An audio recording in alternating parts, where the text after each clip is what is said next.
الشيطان الرجيم بسم الله الرحمن الرحيم وقضى ربك ألا تعبدوا إلا إياه وبالوالدين إحسانا الحمد لله আজকে লাঙ্গুলিয়া শিকদার বাড়ি কেন্দ্রীয় জামে মসজিদের উন্নয়ন কল্পে 11তম বার্ষিক ওয়াজ মাহফিল অনুষ্ঠিত হতে যাচ্ছে। ইতিপূর্বে আলহামদুলিল্লাহ ওলামারা বক্তৃতা করেছেন। আমি হয়তো ইউনিভার্সিটির প্রফেসর হিসেবে আমাকে আগে রাখছে, আমি কিন্তু বেশি জানি তা না। যেটুকু জানি এটুকু বলবো, আপনি একটু দয়া করে শুনবেন ইনশাআল্লাহ। শুনবেন তো ইনশাআল্লাহ? আল্লাহ তাআলার কাছে দোয়া করি আল্লাহ যেন আমাদের এই মজলিসটা কবুল করেন, বলেন আমিন। আল্লাহ যদি কবুল না করে, সারাদিন যদি আমরা কষ্ট করি, লাভ আছে? লাভ নেই। আমাদের মজলিসে উপস্থিত হলে কি কি লাভ আছে একটা হাদিস শোনাই, বলে শুনুন। রাসূলুল্লাহ সাল্লাল্লাহু আলাইহি ওয়াসাল্লাম বলেছেন, যখনই কোনো গোষ্ঠী বা একটা গোষ্ঠী যখন বসে আল্লাহর জিকির, আল্লাহর স্মরণের জন্য, তখন সেখানে আল্লাহর পক্ষ থেকে রহমত নাজিল হয়, প্রশান্তি নাজিল হয়। ফেরেশতারা সেটাকে ঢেকে রাখে, ফেরেশতারা ডানা দিয়ে ঢেকে রাখে। আপনি দেখতে পাচ্ছেন না, কিন্তু ফেরেশতারা অবশ্যই আছে। আল্লাহ তাআলা তার কাছে যারা আছে তাদের কাছে আপনার কথা আলোচনা করেন। আল্লাহু আকবার। দুনিয়ার বুকে থেকেও উপরে আলোচনা হচ্ছে। আল্লাহ তাআলা আরশের উপরে থেকে আপনার কথা ফেরেশতাদের কাছে আলোচনা করছেন। এটা হচ্ছে বড় নেয়ামত। আর কি আছে বলেন তো? রাসূলুল্লাহ সাল্লাল্লাহু আলাইহি ওয়াসাল্লাম বলেছেন, দুনিয়ার বুকে আল্লাহ তাআলা যদি কাউকে ভালোবাসেন, তখন জিবরিলকে ডাকেন। জিবরিলকে ডাকে বলতে থাকেন, জিবরিলকে ডেকে বলেন, আমি দুনিয়ার বুকে অমুককে ভালোবাসছি, তুমিও তাকে ভালোবাসো। জিবরিল তাকে ভালোবাসেন। এবং ফেরেশতারা আকাশে থাকে, আপনারা জানেন। ফেরেশতাদের বাড়িঘর কোথায়? আকাশে। নেমে আসে, আবার আকাশে চলে যায়। আকাশে এমন কোনো জায়গা নেই যেখানে তারা রুকু সেজদা অথবা দাঁড়ানো অবস্থায় ইবাদত করছে না। 4 আঙ্গুল জায়গা নাই, এত বেশি ফেরেশতা। আকাশ কত বড় আপনি আমি কোনোদিন কল্পনা করতে পারবো না। এই ডালার নিচে, আকাশের ডালার নিচে যা আবিষ্কার করতেছে এখন মানুষগুলো, গ্রহ নক্ষত্র যা আবিষ্কার করতেছে, সব আকাশের ডালার নিচে। এই বিশাল আকাশে সব আল্লাহর ফেরেশতারা আছে। এই ফেরেশতারা আল্লাহর জিকির করে সুবহানাল্লাহি ওয়া বিহামদিহি। এরা আল্লাহর জিকির করে সুবহানাল্লাহি ওয়া বিহামদিহি। ইউসাব্বিহু রা'দু বিহামদিহি ওয়াল মালাইকাতু মিন খিফাতিহি। এবং ফেরেশতারা বলতে থাকে ইউসাব্বিহুনা বিহামদি রাব্বিহিম। কোরআন আল্লাহ বলে দিয়েছে পুরোটাই। এরা আল্লাহর জিকির করে। আল্লাহ এদেরকে বলেন যে আল্লাহ এদের কাছে আপনার কথা আলোচনা করেন। এটা বিশাল ব্যাপার। আমি আপনি কে? আমাদের শুরু হয়েছে পেশাব পায়খানা দিয়ে, শেষ হবে দুনিয়া থেকে চলে যাব, শরীরে কিছুই থাকবে না। মানুষ যত চিন্তাই করে, এই করবে সেই করবে, এইটা ওইটা, যত বড়ই মনে করুক না কেন, মরার সময় কিন্তু তার অবস্থা খুব ভয়াবহ আকার ধারণ করে। কিছুই থাকে না। তার বড়ত্ব, অহংকার, যা যা দেখাইতো কিছুই থাকে না। এক সময় তার চিৎকারে, তার চেঁচামেচিতে আশেপাশে মানুষ ভয়ে তটস্থ থাকতো। কিন্তু যখন মরার সময় হয়, তখন দেখবেন যে আশেপাশে কেউ নেই। দেখছেন না আপনারা? এক একজনের ডাকে এক সময় বাঘে ছাগে পানি খাইতো, এখন দেখে তার টলি ঠেলার মতো লোক খুঁজে পাওয়া যাচ্ছে না। আছে না এরকম? দেখছেন আপনার চোখের সামনে? একজন দুইজন না। বোঝা গেল মানুষ এই দুনিয়ার জীবনটাকে বেশি মনে করে বসছে। যত বেশি দুনিয়ার জীবন প্রাধান্য দিবেন, তত বিপদে পড়ে যাবেন। আমাকে সবাই যেতে হবে, এই কথাটা মনে রাখতে হবে। আল্লাহর কাছে যেতে হবে। আল্লাহ তাআলা যদি আপনাকে ভালোবেসে ফেলেন, আল্লাহর নেয়ামতিটা, আল্লাহ আপনার কথা স্মরণ করা অর্থ হচ্ছে আল্লাহর সামান্যতম সন্তুষ্টি আপনার জন্য আছে। আল্লাহু আকবার। আল্লাহ তাআলা কোরআনে কারীম বলেছেন, ফাযকুরুনি আযকুরুকুম ওয়ালা তাকফুরু ওয়াশকুরুলি ওয়ালা তাকফুরুন। আমাকে স্মরণ করো, আমি তোমাদেরকে স্মরণ করব। আপনি একবার স্মরণ করেন, আল্লাহ 10 বার স্মরণ করেন আপনার কথা। শুধু স্মরণ করা দরকার। আল্লাহকে স্মরণ করলেই লাভ। আল্লাহর স্মরণ কিভাবে করবেন? আল্লাহর স্মরণ করবেন, সার্বক্ষণিক স্মরণ আল্লাহ করতে হবে আপনাকে। আল্লাহর স্মরণ এই নয় যে আল্লাহ স্মরণ আল্লাহ স্মরণ আল্লাহ স্মরণ, এটা যথেষ্ট নয়।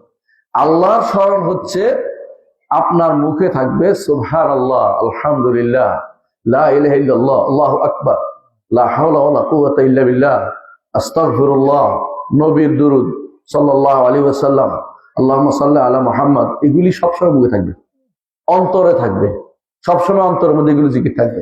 বাজার করতে গেছেন, সুযোগ পাচ্ছেন, বা রাস্তা দিয়ে হাঁটতেছেন, সুবহানাল্লাহ আলহামদুলিল্লাহ পড়বেন। খারাপের দিকে তাকাবেন না, খারাপ থেকে মুখ ফিরিয়ে থাকবেন, এটা আপনার আল্লাহর স্মরণের ভিতরে পড়বে। আল্লাহর স্মরণ মানে হচ্ছে সব রকমের স্মরণ। তিনি আপনাকে কি দিতে পারেন না? সব দিতে পারেন না। তিনি আপনাকে সন্তান দেন, তাই না? আর কেউ দেয়? তিনি আপনাকে বিপদ থেকে উদ্ধার করেন কে? তিনি। ওয়াইজা মারিদতু ফাহুয়া ইয়াশফিন, যখন আমি অসুস্থ হই তিনি আমাকে আরোগ্য দান করেন। কে বলছেন? ইব্রাহিম আলাইহিস সালাম বলছেন, তাই না? ইব্রাহিম আলাইহিস সালাম বলছেন, যখন আমি অসুস্থ হই আমাকে কে দেয় আরোগ্য? আল্লাহ শুধুমাত্র আরোগ্য দেয়, কোনো কিছু আপনাকে আরোগ্য দিতে পারবে না। কবর, মাজার কিছু আরোগ্য দিতে পারবে না। আমি শুনেছি আশেপাশে নাকি মাজার আছে। আমি আশ্চর্য হয়েছি, আপনারা কিভাবে মাজারে বিশ্বাসী হতে পারেন? মাজার আল্লাহ নিজেই মরে গেছে, সে বিশ্বাস করে, নাহলে কবর দিত না। জীবিত মানুষ কবর দেয় ভাই? শুনছেন? জীবিত মানুষ কবর দেওয়া যায়? মরে যাওয়ার পরে তারা কবর দিচ্ছেন। মরে যাওয়ার পরে তারা যখন গোসল দেয়, সে কি নড়াচড়া করতে পারে?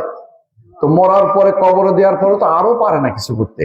তাহলে ওই লোকের কাছে আপনি কোন আক্কেলে যান? আপনার আক্কেলটা কোথায়? আকলটা কোথায় গেল? কোন আক্কেলে আপনি ওর কাছে কিছু আশা করেন? যে কেউ মনে করবে যে কবরওয়ালা কাউকে কিছু দিতে পারে, সে ব্যক্তি কাফের, ঈমান শেষ, ঈমান শেষ। যে ব্যক্তি মনে করে যে কবরওয়ালার কাছে কিছু একটা আমি মান্যত করলে আমার উপকার হবে, সে ব্যক্তি কাফের হয়ে গেছে। তার সারা জীবনের ফসল শেষ হয়ে গেছে। সে আল্লাহর কাছে যখন যাবে তখন কিছুই পাবে না, তার জন্য শুধু জাহান্নাম অবশিষ্ট আছে। ঈমান বাদে যদি আল্লাহর কাছে কেউ যায়, তার কোনো কিছু অবশিষ্ট থাকে না। ঈমান নিয়ে কবরে যেতে হবে। ঈমান কবরে আছে, ঈমান নিয়ে কবরে গেছেন, গুনাহ আছে, অন্তত বিভিন্ন কারণে গুনাহ মাফ হয়ে যাবে। একটা ঈমানদারের গুনাহ কি কি কারণে মাফ হয় জানেন তো? একটা ঈমানদারের গুনাহ মাফ হয় তওবা করলে, ইস্তেগফার পড়লে, রোগ শোক হইলে, এবং বড় নেক কাজ করলেও গুনাহ মাফ হয়। যেমন হজ করলে গুনাহ মাফ হয়, সালাতের দিকে হেঁটে গেলেও গুনাহ মাফ হয়, যখন ওযু করেন তখন গুনাহ মাফ হয়। অর্থাৎ নেক আমলের কারণে গুনাহ মাফ হয়। চারটা জিনিস বলছি, ঈমানদারের গুনাহ মাফ হয় দুনিয়াতে চারটা জিনিসে, জীবিত অবস্থায় চারটা জিনিস। একটা হলো তওবা করলে, ইস্তেগফার করলে, ক্ষমা চাইলে। তওবা তো বুঝছেন, ফিরে আসছি, আমি আর যাব না ওই জায়গায়। তওবা তো ফিরে আসছি, আর ইস্তেগফার তো মুখে বলছি। আর তওবা আপনাকে অন্তরে, মুখে, কর্মকাণ্ডে সব দিক দিয়ে করতে হবে, সব রকমের। আর মুখে ইস্তেগফার, আল্লাহ আমাকে ক্ষমা করো, আল্লাহ আমাকে ক্ষমা করো, আল্লাহ আমাকে ক্ষমা করো বলতে পারেন। সালাতের মধ্যে আপনি বলেন, এবং সালাতের মাঝখানে আপনি বলেন, শেষ বৈঠকে বলেন আল্লাহুম্মা গফিরলি, বলেন না? আমরা সবাই বলি এটা। এবার আল্লাহ আমাকে ক্ষমা করে দাও। আল্লাহ যদি ক্ষমা করেন দুনিয়ার বুকে আপনাকে, এই চারটি কারণে ক্ষমা করে, তওবা করলে, আর কি ইস্তেগফার করলে, নেক আমল করলেও ক্ষমা করে দেয়। আল্লাহ বলছে ইন্নাল হাসানাতি ইউযহিবুনাস সাইয়্যাত। যখন আপনি নেক আমল করবেন, আপনার গুনাহ সমূহ ক্ষমা হতে থাকবে। যখন মসজিদের দিকে হেঁটে যাবেন, আপনি বিশ্বাস রাখবেন, এটা বিশ্বাস না করলে পাবেন না, যে এক কদমে আমার গুনাহ মাফ হচ্ছে, আরেক কদমে আল্লাহর কাছে আমার মর্যাদা বাড়ছে, আরেক কদমে আমার জন্য আল্লাহ তাআলা, আরেক কদমে আল্লাহ তাআলার কাছে আমার সম্মান বাড়তেছে। সবকিছু আপনার সওয়াব এবং গুনাহ মাফ এবং আল্লাহর কাছে সম্মান বাড়া, তিনটে জিনিস আপনার মাথায় রাখবেন, তাহলে কিন্তু অনেক উপকার হবে। মসজিদে হাঁটার সময়, এই যে এখানে আসছেন আপনি, এই যে হাঁটা প্রতি কদমে আপনার সওয়াবের মধ্যে লেখা হবে। কারণ আপনি, রাসূলুল্লাহ সাল্লাল্লাহু আলাইহি ওয়াসাল্লাম বলেছেন, যে ব্যক্তি দ্বীনে জ্ঞান অর্জন করতে বের হয়, ফাহুয়া ফি সাবিলিল্লাহ, আল্লাহর রাস্তায় বের হয়েছে। আল্লাহ, আপনি এখানে অন্য কোনো উদ্দেশ্য আসছেন? আমি কি টাকা দিব? আমি কি আপনাকে কোনো কিছু দিব? পয়সা দিব? কোন কিছু দিব? কিছু দিতে পারবো না। আমি কোনো নেতাও না যে আপনাকে কিছু দিব। আপনি শুধু দিন শিখতে আসছেন, দিন জানতে আসছেন, এই তো। যে ব্যক্তি এই দিন জানতে আসছে, তার নিয়তের কারণে তার, সে আল্লাহর রাস্তায় জিহাদের সওয়াব হবে। এটা মুহাম্মদুর রাসূলুল্লাহ সাল্লাল্লাহু আলাইহি ওয়াসাল্লাম বলেছেন, আমি বলিনি, তিনি বলেছেন। আপনার এই আশাটাও সওয়াবের কাজ। একজন মানুষ নিয়তটাকে পরিশুদ্ধ করতে হবে। আপনি মনে রাখবেন, আপনার নেক আমলের কারণে বদ আমলগুলি আস্তে আস্তে পড়ে যায়, গুনাহ মাফ হয়ে যায়। আর গুনাহ মাফ হয়। দুনিয়ার বুকে রোগ হয়, অসুখ হয়, ও দুনিয়ার বুকে এই অসুখের কারণে আপনার অনেক মনে কষ্ট আসে, আমার এত অসুখ কেন?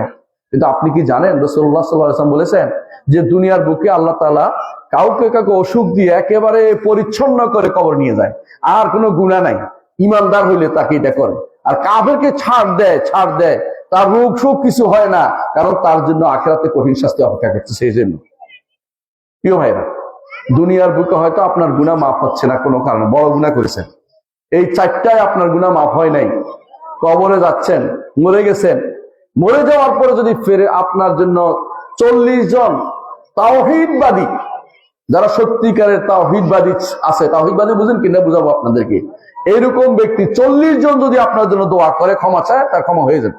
সুবহানাল্লাহ, আমার কথা রাসূলের হাদিস এটা। যেই ব্যক্তি মারা গেছে 40 জন যদি, যারা আল্লাহর সাথে শরীক করে না এমন ব্যক্তিরা দোয়া করে, ওই ব্যক্তিকে আল্লাহ তাআলা ক্ষমা করে দেন। আপনাদের আহলে হাদিস সমাজ, আমি যতটুকু শুনেছি, আহলে হাদিস সমাজ তো তাওহীদের উপর থাকা দরকার। আমি তো মাঝে মধ্যে সুবহানাল্লাহ আহলে হাদিসদের প্রশংসায় মাঝে মধ্যে এত বেশি আপ্লুত হই যে আমি বলি যে আমাকে যদি জানাজা দিতে হয় আহলে হাদিস সমাজে জানাজা দেয়, বা কেন? ওখানে নিশ্চয়ই তাওহীদবাদী লোকেরা থাকবে। কেন? তাওহীদবাদী লোকেরা থাকলে তাদের 40 জন হলে তো আমি মাফ পেয়ে যাবো। যদি একবার মাফ হয়ে যায়, কবরের নিচে আর কোনো শাস্তি নেই। সুবহানাল্লাহ। তাহলে আপনি তাওহীদবাদী কিন্তু আপনাকে হতেই হবে, নইলে আপনার দ্বারা কোনো উপকার কেউ পাবে না, আপনিও কোনো উপকার পাবেন না। তাওহীদটা আপনাকে শিখতে হবে। যদি আপনি মনে করেন যে আপনার কোনো আল্লাহ ছাড়া কেউ আপনার ভালো মন্দ করার অধিকার রাখে, কেউ করতে পারে, তাহলে আপনি কিন্তু ঈমান নাই, আপনি চিরস্থায়ী জাহান্নামী হয়ে গেছেন। আবার ফিরে আসতে হবে তওবা করে, যে আমি ভুল বুঝেছিলাম, এই কবর, এই মাজার, এই অমুক, এই গাছ, এই ফকির বা এরা কিছু আমার উপকার করতে পারে না। আমার উপকার একমাত্র আল্লাহই করতে পারে, আর কেউ করতে পারে না। আল্লাহ তাআলা তার নবীকে কি বলেছেন? বল ইন্নী লা আমলিকু লাকুম দাররান ওয়ালা রাশাদা। হে নবী, আপনি বলে দিন আমি তোমাদের ভালো মন্দ কোনটা করার ক্ষমতা রাখি না। নবী যেখানে রাখে না, এখানকার মানুষগুলি কে করতে পারে আমাকে বলেন তো? দুনিয়ার মানুষ আপনার উপকার করতে পারে মাত্র যেই ব্যক্তি 3টা গুণ আছে তার, সে ব্যক্তি শুধু আপনার উপকার করতে পারে। 1 নম্বর হচ্ছে জীবিত, 2 নম্বর হচ্ছে উপস্থিত, 3 নম্বর হচ্ছে সক্ষম। এই 3টে গুণ না থাকলে আপনার উপকার করতে পারে না। কথা বুঝছেন কিনা? আমি যদি বলি ভাই আমাকে পানি দেন, আপনি সামনে আছেন উপস্থিত, পানি আপনার কাছে থাকলে দিতে পারবেন, এবং আপনি জীবিত হলে দিতে পারবেন। মরা মানুষ উপস্থিত থাকলে তো আপনার উপকার করতে পারবে না। তো 3টে গুণ না থাকলে দুনিয়ার কারো কাছে আপনি চাইতে পারেন না। চাইলে কোনো মানুষ বেকুব করব, তুমি কি বেকুব নাকি? ও তো মরে গেছে, ও কি দিবে? অথবা ওর কাছে নাই, তোমার কি দিবে? তুমি ওর কাছে কেন চাচ্ছ? ওর কাছে এটা নাই, ও কেউ তোমার কি দিবে? অথবা সে বলবে যে সে তো অনুপস্থিত, তার কাছে কেন চাচ্ছ? এই জন্য কবরওয়ালা কিছু দিতে পারে না। আরে ভাই, কবর নয় শুধু, সুবহানাল্লাহ। আমি একবার গিয়েছিলাম শাহজালালের ওখানে, গেছিলাম, দেখলাম নিচে মানুষ অনবরত তার গজার মাছের খাওয়াচ্ছে, মুড়ি খাওয়াচ্ছে, ওইটা খাওয়াচ্ছে, ওইটা খাওয়াচ্ছে। মানে কি জন্য ভাই? সব মান্নত করছে। আপনি কি জানেন এই মান্নত করছে তার ঈমান শেষ হয়ে গেছে? এই মানত করার কারণে ঈমান শেষ হয়ে গেছে। কারণ মানত কার জন্য হবে? একমাত্র আল্লাহর জন্য। মানত পুরা যদি করেন তো সওয়াব হবে, না হলে গুনাহ হবে। কিন্তু অন্য কারোর জন্য মানত করলে ঈমান শেষ, আর কারোর জন্য মানত করতে পারবেন না। জবাই কার জন্য হবে? আল্লাহর জন্য। অন্য কাউকে খুশি করার জবাই করলে আপনি সব শেষ। আপনি কবরে একটা ছাগল মানত করছেন, অথবা কবরে একটা কিচ্ছু না, একটা টাকা মানত করছেন, একটা টাকা দিচ্ছেন, ঈমান শেষ হয়ে গেছে। কারণ যা কার জন্য দেওয়া দরকার? একমাত্র আল্লাহর জন্য দেওয়া দরকার। কবরে মানুষ কেন মানত করে বলেন তো? এমনি এমনি দেয়? তার কি আছে? উদ্দেশ্য আছে। কি উদ্দেশ্য? কবরে দিলে আমার ছেলেটা অসুস্থ ভালো হয়ে যাবে, কবরে দিলে আমার পেট খারাপ ভালো হয়ে যাবে, কবর দিলে আমার সন্তান হয় না, সন্তান হবে, কবরে দিলে আমার এইটা হবে, এটা হবে, অমুক বড় ওলি ছিলেন, তিনি এটা করে দিবেন। এই বিশ্বাসটা হচ্ছে একেবারে বড় কুফরি, যার পরে আপনার কুফরি নেই, সবচেয়ে বড় কুফরি এটা। আল্লাহ ছাড়া কেউ আপনাকে উপকার করতে পারবে না। উপকার করতে হলে 3টে গুণ লাগবে, যেটা একটু আগে বলেছি, মনে আছে তো? উপস্থিত, জীবিত এবং সক্ষম। এই 3 গুণ ছাড়া কেউ আপনার উপকার করতে পারে না। এই জন্য মুহাম্মদ রাসূলুল্লাহ সাল্লাল্লাহু আলাইহি ওয়াসাল্লাম তিনিও আপনার এখন আর কোনো উপকার করতে পারবে না। আপনার কোনো উপকার কেউ করতে পারবে না একমাত্র আল্লাহ ছাড়া। আপনার উপকারের মালিক আল্লাহ তাআলা, তিনি যদি আপনাকে বিপদ থেকে উদ্ধার না করেন কেউ উদ্ধার করতে পারবে না। তিনি যদি আপনাকে বিপদ থেকে উদ্ধার না করেন কেউ উদ্ধার করতে পারবে না। আল্লাহ কোরআনে কারীম বারবার এই কথাটা বলেছেন যে যে আম্মা ইউজিবুল মুত্তারা ইযা দা ওয়া ইয়াকশিফুস সু ওয়া ইয়াজআলুকুম খুলাফা'আল আরদ, যে ব্যক্তি বিপদে পড়ে ডাকে আল্লাহকে, শুধুমাত্র তিনি শুধু উদ্ধার করতে পারেন, কোনো কেউ উদ্ধার করতে পারে না। যদি কেউ বলে, আমাদের দেশে একটা জিনিস শুনে আপনি বুঝতে পারবেন, অনেকে যদি বলে যে উপকার করতে পারে না, বলে আমি তো উপকার পাইছি, বলে না অমুক কবরের কাছে 10 টাকা দিয়েছিলাম, সঙ্গে সঙ্গে আমার পেট ব্যথা ভালো হয়ে গেছে। বুঝছেন কথাটা? এটা জবাব কি? আসলে তার এটা এমনি ভালো হতো, শয়তান সেই সময় আপনার অবস্থা বুঝছে যে এটা তো ভালো হয়ে যাবে, তখন শয়তান টেনে নিয়ে আপনাকে কবর নিয়ে গেছে, আল্লাহর কাছে চাওয়া বন্ধ করে দিচ্ছে আপনাকে শিরিক করার জন্য। শয়তান তো আপনার রন্ধ্রে রন্ধ্রে ঢুকে, মানুষের রন্ধ্রে রন্ধ্রে ঢুকে। শয়তান বুঝতে পারে যে এই মুহূর্তে তার ইখলাসের সাথে আল্লাহর কাছে চাওয়া হচ্ছে, এখন সেটাকে শিরকের পর্যায়ে নিয়ে যাওয়া, যাতে করে আপনার এটা অন্যখানে দিয়ে আপনি শিরকের ভিতরে পড়ে যান। আপনি বিশ্বাস করেন যে দেশের মানুষের কবর পূজা করে না, তাদেরকে উদ্দেশ্যপূর্ণ হয় না? অবশ্যই হয়। তাহলে বুঝতে পারছে যে কবর হওয়ার কারণে কিন্তু হচ্ছে না। সৌদি আরবে কবর পূজা নাই, আরব দেশে কোনো কবর পূজা নাই, কবর পূজা নাই, মাজার পূজা নাই, গাছ পূজা নাই, কোনো মাজার নাই। মাজার খুঁজতে আপনি কিছুই পাবেন না। দেখবেন যে একটা বড় লম্বা একটা কবর আছে, কবরের মাথার মধ্যে একটা ছোট পাথর দিয়ে আছে, কেন? কবর বোঝা যাওয়ার জন্য। শুধু 1 বিঘা উঁচু করা হয়েছে মাটি, যাতে করে মানুষ হেঁটে যদি না যেতে পারে সেই জন্য। তাদের কি জীবনের উদ্দেশ্য সফল হয় না নাকি? হয় কিনা? তাদের উদ্দেশ্য সফল হয় কিনা? কিভাবে হয়? আপনি শুধু মনে করেন কবর ওলা করে, যে দেশে কবর নেই ওই দেশে কেমনে সফল আপনি বলেন? এগুলি হচ্ছে আমাদের মনের ভিতরে শয়তানি ওয়াসওয়াসা, যে কবর বুঝি আমার কোনো উপকার করতে পারে, মাজার বুঝি আমার কোনো উপকার করতে পারে। অথবা অনেকে মনে করে সুবহানাল্লাহ, মাজার নয়, কেউ কেউ কলের পূজা করে। কলের পূজা বুঝলেন? কল পানি। আমাদের গাজীপুরে একটা জায়গা আছে, পুকুর পূজা হয় এখানে। আমাদের গাজীপুরে, আমি গাজীপুরের পাশে থাকি তো এই জন্য বলতেছি, গাজীপুরে একটা জায়গা আছে, সেখানে টাকা ফালায় পুকুরের মধ্যে। তো টাকা কি করে, যেটা ডুবে যায় মনে করে তার মনোবাঞ্ছা পূর্ণ হয়েছে, আর যেটা বাঁচতে থাকে মনোবাঞ্ছা পূর্ণ হয় না, আবার টাকা দেয় যাতে করে সেটা পূর্ণ হয়। ওই রাতের বেলা যারা এটা পাহারা দেয়, রাতের বেলা জাল দিয়ে মাছ টাকাগুলি নিয়ে আবার বাজারে সাপ্লাই দেয়। ওরা চালাকি করছে যে এখানে টাকা দিলে কাজে লাগবে। আমি একবার ইয়াতে গিয়েছিলাম, ওই ব্রাহ্মণবাড়িয়া, তো সুফি সদরউদ্দিনের সুফি দায়েম সাহেব, ওনার একটা পুকুর আছে। তো বলতেছে এই পুকুরের পানি খেলে ভালো হয়ে যায়। আর যদি এই পুকুরের পানি যদি ভালো হয়ে যায়, তো ওষুধ কোম্পানিগুলির দরকার থাকে।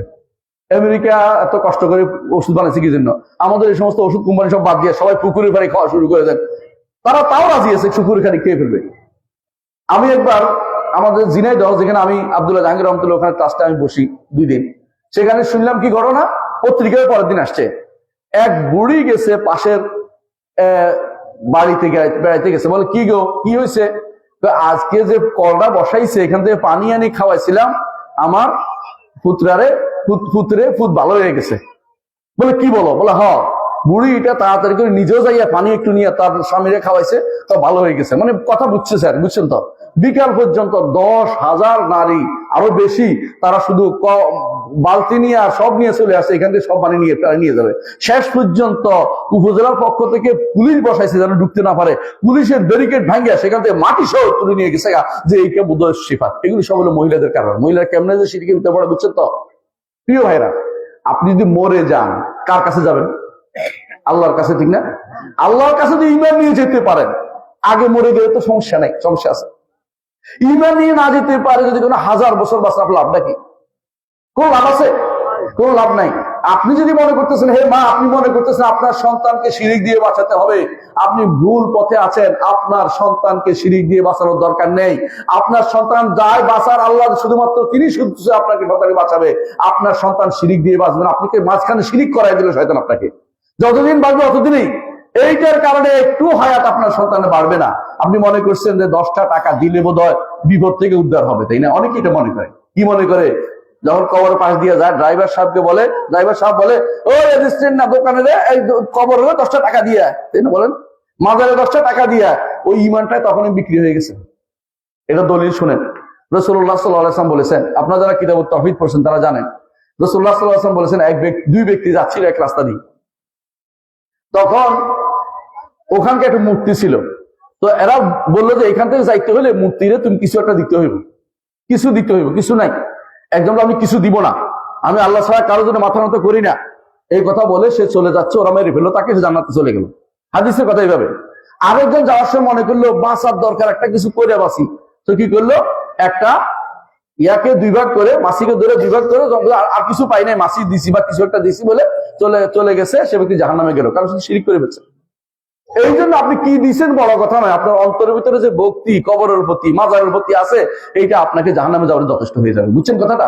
কত বেশি দিচ্ছেন কম দিচ্ছেন এটা বড় কথা নয়। সেই জন্য কবর যদি কেউ মানত করে, কবর যদি কেউ জবে করে, কবরের জন্য ছাগল দেয়, কবরের জন্য এই প্রথম উঠতি যেটা প্রথম যেটা উঠছে খেত খামারের প্রথম ফসলটা দেয়, আপনি মনে করছেন যে আপনি ইমান শেষ করে দিয়েছেন। করলাম শুধু কবর নয়, কোন ব্যক্তির জন্য এভাবে দিলে আপনি ইমানটা শেষ করে দিয়েছেন। আপনাকে একমাত্র আল্লাহর জন্য নিবেদন করতে হবে। আপনি দিবেন কোথায়? আল্লাহর জন্য। কোরআন কারীম এবং হাদিসে বলা হয়েছে মাদ্রাসার জন্য দিবেন, মসজিদের জন্য দান করবেন। দান করবেন মানত না, মানত একমাত্র আল্লাহর জন্য হয়। দান করবেন মাদ্রাসায়, দান করবেন মসজিদে। কবর লাকি দান করলে খায় নাকি? কবর লাকি টাকা কোথায় টগর দরকার আছে কবর পাওয়ার? কবর দান কেন করে? কিছু পাওয়ার আশায়। কবর জিয়ারত কেন করে? কিছু পাওয়ার আশায়। প্রিয় ভাইরা, কবর জিয়ারত যদি কোনো এতই গুরুত্বপূর্ণ একটা সুন্নত, আপনি জানেন যে এইটা যদি কোনো পালন করতেই হয়, আপনার বাবার কবরে যান না একবার, আপনার মায়ের কবরের কাছে যান না একবার, আপনার বোনের কবর আছে যান না একবার, কুকুর কবরের কাছে একবার যান না, যায় একটু জিয়ারত করে আসেন না। জিয়ারতের উদ্দেশ্য 3টা অথবা 4টা, এর বেশি না। 1 নম্বর উদ্দেশ্য হচ্ছে কবরওয়ালার জন্য দোয়া করা। কি করা? কবরওয়ালার জন্য দোয়া করা, আল্লাহ যেন তারা ক্ষমা করে দেয়। 2 নম্বর উদ্দেশ্য হচ্ছে যে কবর, আপনি যেন আখিরাত মুখী হন, দুনিয়া মুখীতে দূরে থাকেন। 3 নম্বর উদ্দেশ্য, দুনিয়া থেকে আপনি বিমুখ হন, দুনিয়া মুখী থেকে, যে আমার এই ভাব ভাই সবাই চলে গেছে, আমাকে কালকেও চলে যেতে হতে পারে, এটা আপনার মাথার ভিতরে যেন আসে। আর 4 নম্বর হচ্ছে রসুলের সুন্নত আদায় করা। রসুল সুন্নতের কথা বলছে যেন আদায় করছি, এর বাইরে আর কোনো উদ্দেশ্য যদি হয় সেটা হারাম হয়ে যাবে। যদি মনে করেন যে কবর থেকে ফয়েজ আসবে, বরকত আসবে, কবর আমার কোনো উপকার করে দিবে, মাজারলা কোনো উপকার করে দিবে, কেউ তার কোনো বিপদ থেকে উদ্ধার করে, সঙ্গে সঙ্গে কাফের হয়ে যাবে, কোনো সন্দেহ নেই।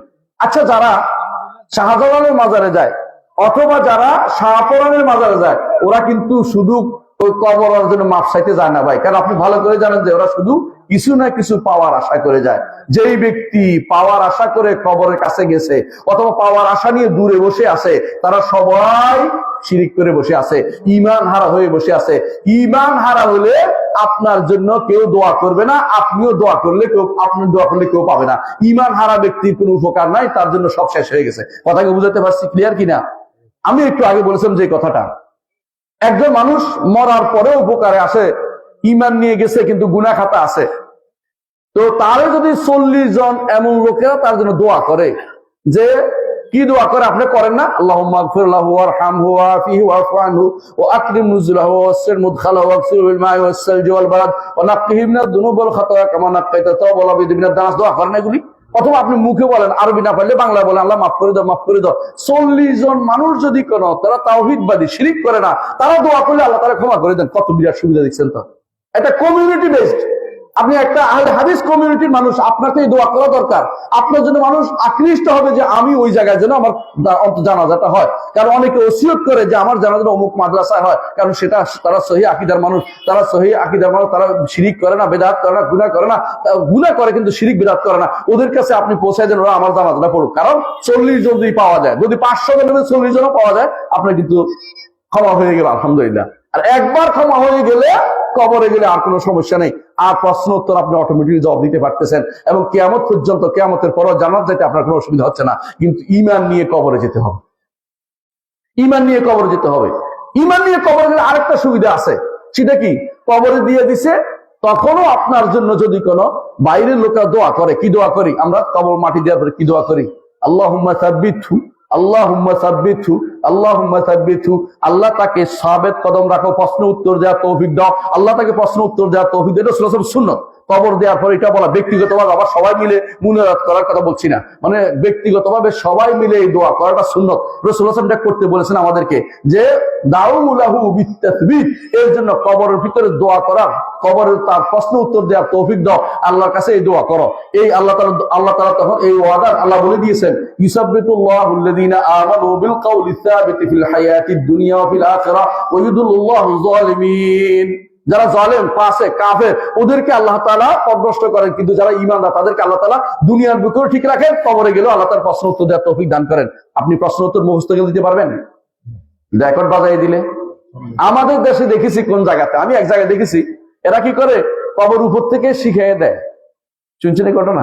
শুনেন না আপনারা, তাই না? শোনেন তাহলে।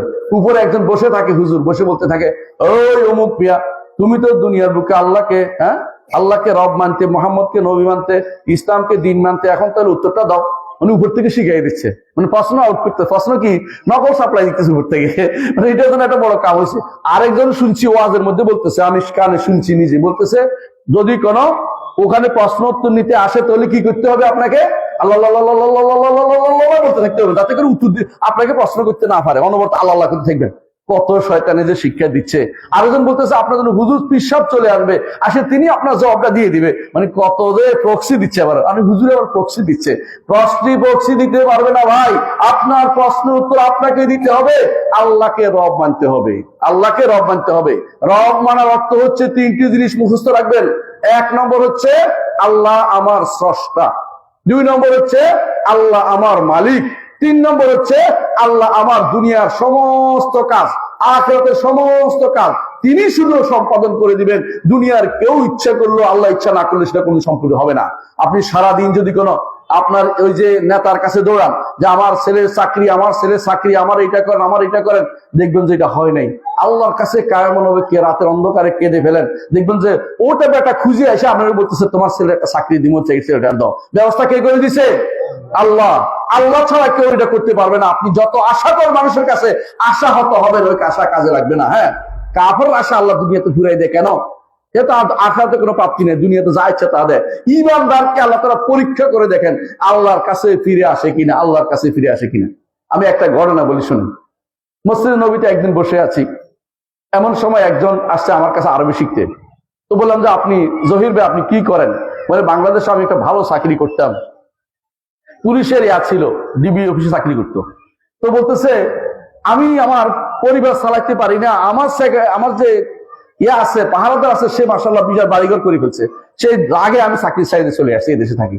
আমি তো ভালোই তো, আপনার মাশাআল্লাহ আকীদা ঠিক আছে। আমি যে এলাকার, আপনাদের টাঙ্গাইলের কোন এলাকা জানি, যে আমি এই এলাকার মানুষ, আমি সহি আকীদার মানুষ, ভালো। তো আপনি কি ঘটনাটা বলেন তো, কেমনে কেমনে আপনি এই দেশে চলে আসেন? তো বলছে আমার একটা ঘটনা আছে শুনেন। তো ঘটনাটা বলতেছে কি, আমার নানা তিনি একজন পাক্কা আহলে হাদিস ছিলেন, দিনদার মানুষ ছিলেন, শিরিক পছন্দ করতেন না।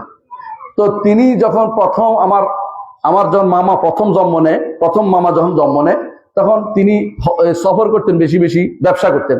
আসে দেখেন যে মামার এখানে তাবিজ, একটা ছোট বাচ্চা তাবিজ দেয় না, অনেকে মায়েরা না বুঝে তাবিজ দিয়ে দিছে। উনি বলছে এই তাবিজ লাগাইছে কে? তাবিজ খুলে বলে সাবধান, তাবিজ খুলবে না, ছেলেটা মারা যাবে। কবিরাজ বলছে মরে গেলে মরে যাবে, তাবিজ দিয়ে ছেলে বাঁচাবো না, তাবিজ দিয়ে আমি ছেলে বাঁচাবো না। ঠিকই খুলছে, কিছুক্ষণ পরে ছেলেটা মরে গেছে। আপনি কি চিন্তা করতে পারছেন এটা কি তাহলে কি তাবিজে বাঁচাইছিল? না, তার ওই সময় মৃত্যুটা লেখা ছিল, এই সময় মৃত্যুটা লেখা ছিল, ওই সময় মৃত্যুটা লেখা ছিল, এই জন্য মরে গেছে। এই সময় ধরছে তোমার কারণে ছেলেটা মরে গেল, বলে আল্লাহ তাআলা নিয়ে গেছে, কোনো কথা নেই, আল্লাহ নিয়ে গেছে, আল্লাহ দিছিল, আল্লাহ নিয়ে গেছে। আল্লাহ দেখতে চায় আমি কি আল্লাহ সন্তুষ্ট প্রকাশ করি না সন্তুষ্ট প্রকাশ করি না। আল্লাহ দেখতে চাচ্ছে আমি কি তার প্রতি বেজার হই কি বেজার হই না, দেখতে চাচ্ছেন।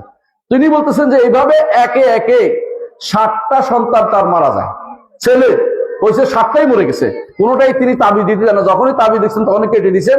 কয়দিন পরে শয়তান তাকে মেরে ফেলছে। মানে শয়তানরা তো বসেই থাকে, তারা কিভাবে তার ইমানটা হরণ করার জন্য। 8ম সন্তান হয়েছে মেয়ে, মানে ছেলে হয় নাই, আর মেয়ে হয়েছে।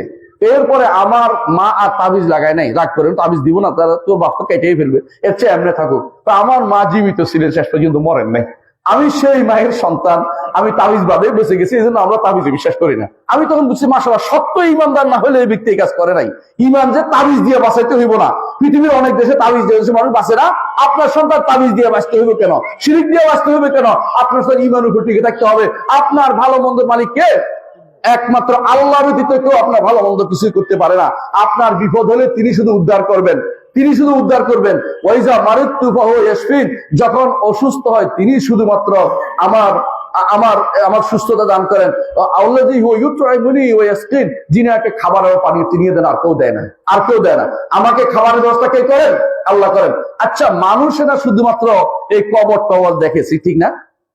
আর অন্যান্য যে সমস্ত প্রাণী আছে, গরু কি কবর দেখে? গরুর খাবারের ব্যবস্থা কে করে? আল্লাহ। এই যে মাছের মাছ, যে মাছ আছে, এক একটা তিমি মাছ আমি শুনেছি, এক একটা তিমি মাছ নাকি একটা 17টা হাতির মতো বড়, আরো বড়। এগুলি একদিনে যা খায় আপনি পুরো 1 বছরও তা খান না। এক এক লোক মার ভিতরে দুনিয়া সব একসাথে খেয়ে ফেলে সব। আপনি চিন্তা করতে পারেন, ইউনুস নবীকে ওই মাছে গিলতে পারছে, কিন্তু এর ভিতরে জায়গা হয়ে গেছে, মানে তিনি মরেন না, এত বিশাল জায়গা পেটের ভিতরে। আপনি কত বড় মাছের আবার চিন্তা করে দেখেন, একটা মানুষ কত বড় হলে খাড়াই রয়েছে, সুবহান পড়তেছে, সুবহানাকা ইন্নী কুনতু মিনাজ জালিমিন পড়তেছে, এই শেষ কিন্তু ওগুলাই দিতে হয়েছে। কত বড় মাছ এটা! এত বড় মাছের খাবার কিন্তু আমার আল্লাহ দেন। ওরা কিন্তু মাজারে যাওয়া লাগে না, কবরে যাওয়া লাগে না, এবং কারোর উপর ধারণা দিতে হয় না। আল্লাহ তার খাবারের ব্যবস্থা করেন। একমাত্র মানুষ এবং আরেকটা প্রাণী আছে খাবার জমায়, এটা কি জানেন? পিঁপড়া। পিঁপড়া দেখবেন যে খাবার নিয়ে নিয়ে জমাচ্ছে, খাবার নিয়ে নিয়ে জমাচ্ছে, আর সবাই খেয়ে পেট পুড়াইয়া তার জায়গায় চলে আসে। আজকে আর দিলেও খাবে না, না দিলেও খাবে না, মানে তার পেট পুড়ে গেছে, শেষ। তার খাবারের ব্যবস্থা কিন্তু আমার আল্লাহ করেন। ওমা মিন দাব্বাতিন ফিল আরদি ইল্লা আলাল্লাহি রিজকুহা, জমিনের বুকে চলমান প্রতিটি প্রাণীর খাবারের ব্যবস্থা আমার আল্লাহ করেন। প্রাণী নয়, এই ছোট ছোট গোবরে পোকা আছে না, ওর খাবারের ব্যবস্থা কে করেন? আল্লাহ করেন। আর ও খাবারের ব্যবস্থা যদি কোনো করতে হইতো, কোনো যে নিজে করতে হইতো, তো তার কিন্তু জীবন দুর্বিষহ হয়ে যেত, বাঁচতে পারতো না। আপনার খাবারের ব্যবস্থা আল্লাহ করেন, আপনার পানির ব্যবস্থা আল্লাহ করেন, আপনার নিঃশ্বাসের ব্যবস্থা আল্লাহ করেন। নিঃশ্বাস আপনি কিনতে পারবেন না। কেউ মানুষ, এই যে করোনা হয়ে গেছে কিছুদিন, কয়েক বছর আগে, করোনার সময় মানুষ নিঃশ্বাস কিনছে পয়সা দিয়ে, হাজার হাজার টাকা, লাখ লাখ টাকা পয়সা দিতে হয়েছে, কিন্তু আপনার জন্য নিঃশ্বাসের ব্যবস্থা আল্লাহ তাআলা করে দিয়েছেন। নিঃশ্বাস বন্ধ হলে আপনি কৃত্রিম নিঃশ্বাসের ব্যবস্থা করে কষ্ট করে, কিন্তু আল্লাহ আপনাকে এই নিঃশ্বাসের ব্যবস্থা করে বিনা পয়সায় করে দিচ্ছেন। এইটা কিন্তু আমার রবের জিনিস, আপনি ওইটার দিকে মোটেই তাকান না। কোথায় কি সামান্য উপকার পাইছেন, এখন শিরকের ভিতরে লিপ্ত হয়ে গেছে, নাউজুবিল্লাহ। মনে রাখবেন, কেউ আপনার কোনো কিছু ভালো মন্দ করার ক্ষমতা রাখে না। এইটা আল্লাহর রুবুবিয়তের সাথে সম্পৃক্ত।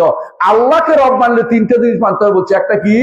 তিনি আমার খালেক, তিনি আমার মালিক, তিনি আমার মুদাব্বির, তিনি আমার স্রষ্টা, তিনি আমার মালিক, এবং তিনি আমার পরিচালক। জগতের কেউ আমার কোনো উপকার করতে পারবে না। ভাই, আজকে যে ঘটনাটা ঘটে গেল, আপনি দেখছেন তো? কে কে দেখছেন? দেখেন না, শুনেন না? চোখে পড়ছে? ভয় পাইছেন কিনা? আমি সত্যি এমন ভয় পাইছি যে আমার পা আড়ষ্ট হয়ে গেছে, আমি হাঁটতে পারি নাই। আমি যাচ্ছিলাম খুতবা দিতে, কি খুতবা দিতে যাব, আমার আর চলাফেরার উপায় নেই, আমি শুধু দাঁড়াই রয়েছি, কি বসা, আমি বসতেও পারতেছি না, এমন অবস্থা।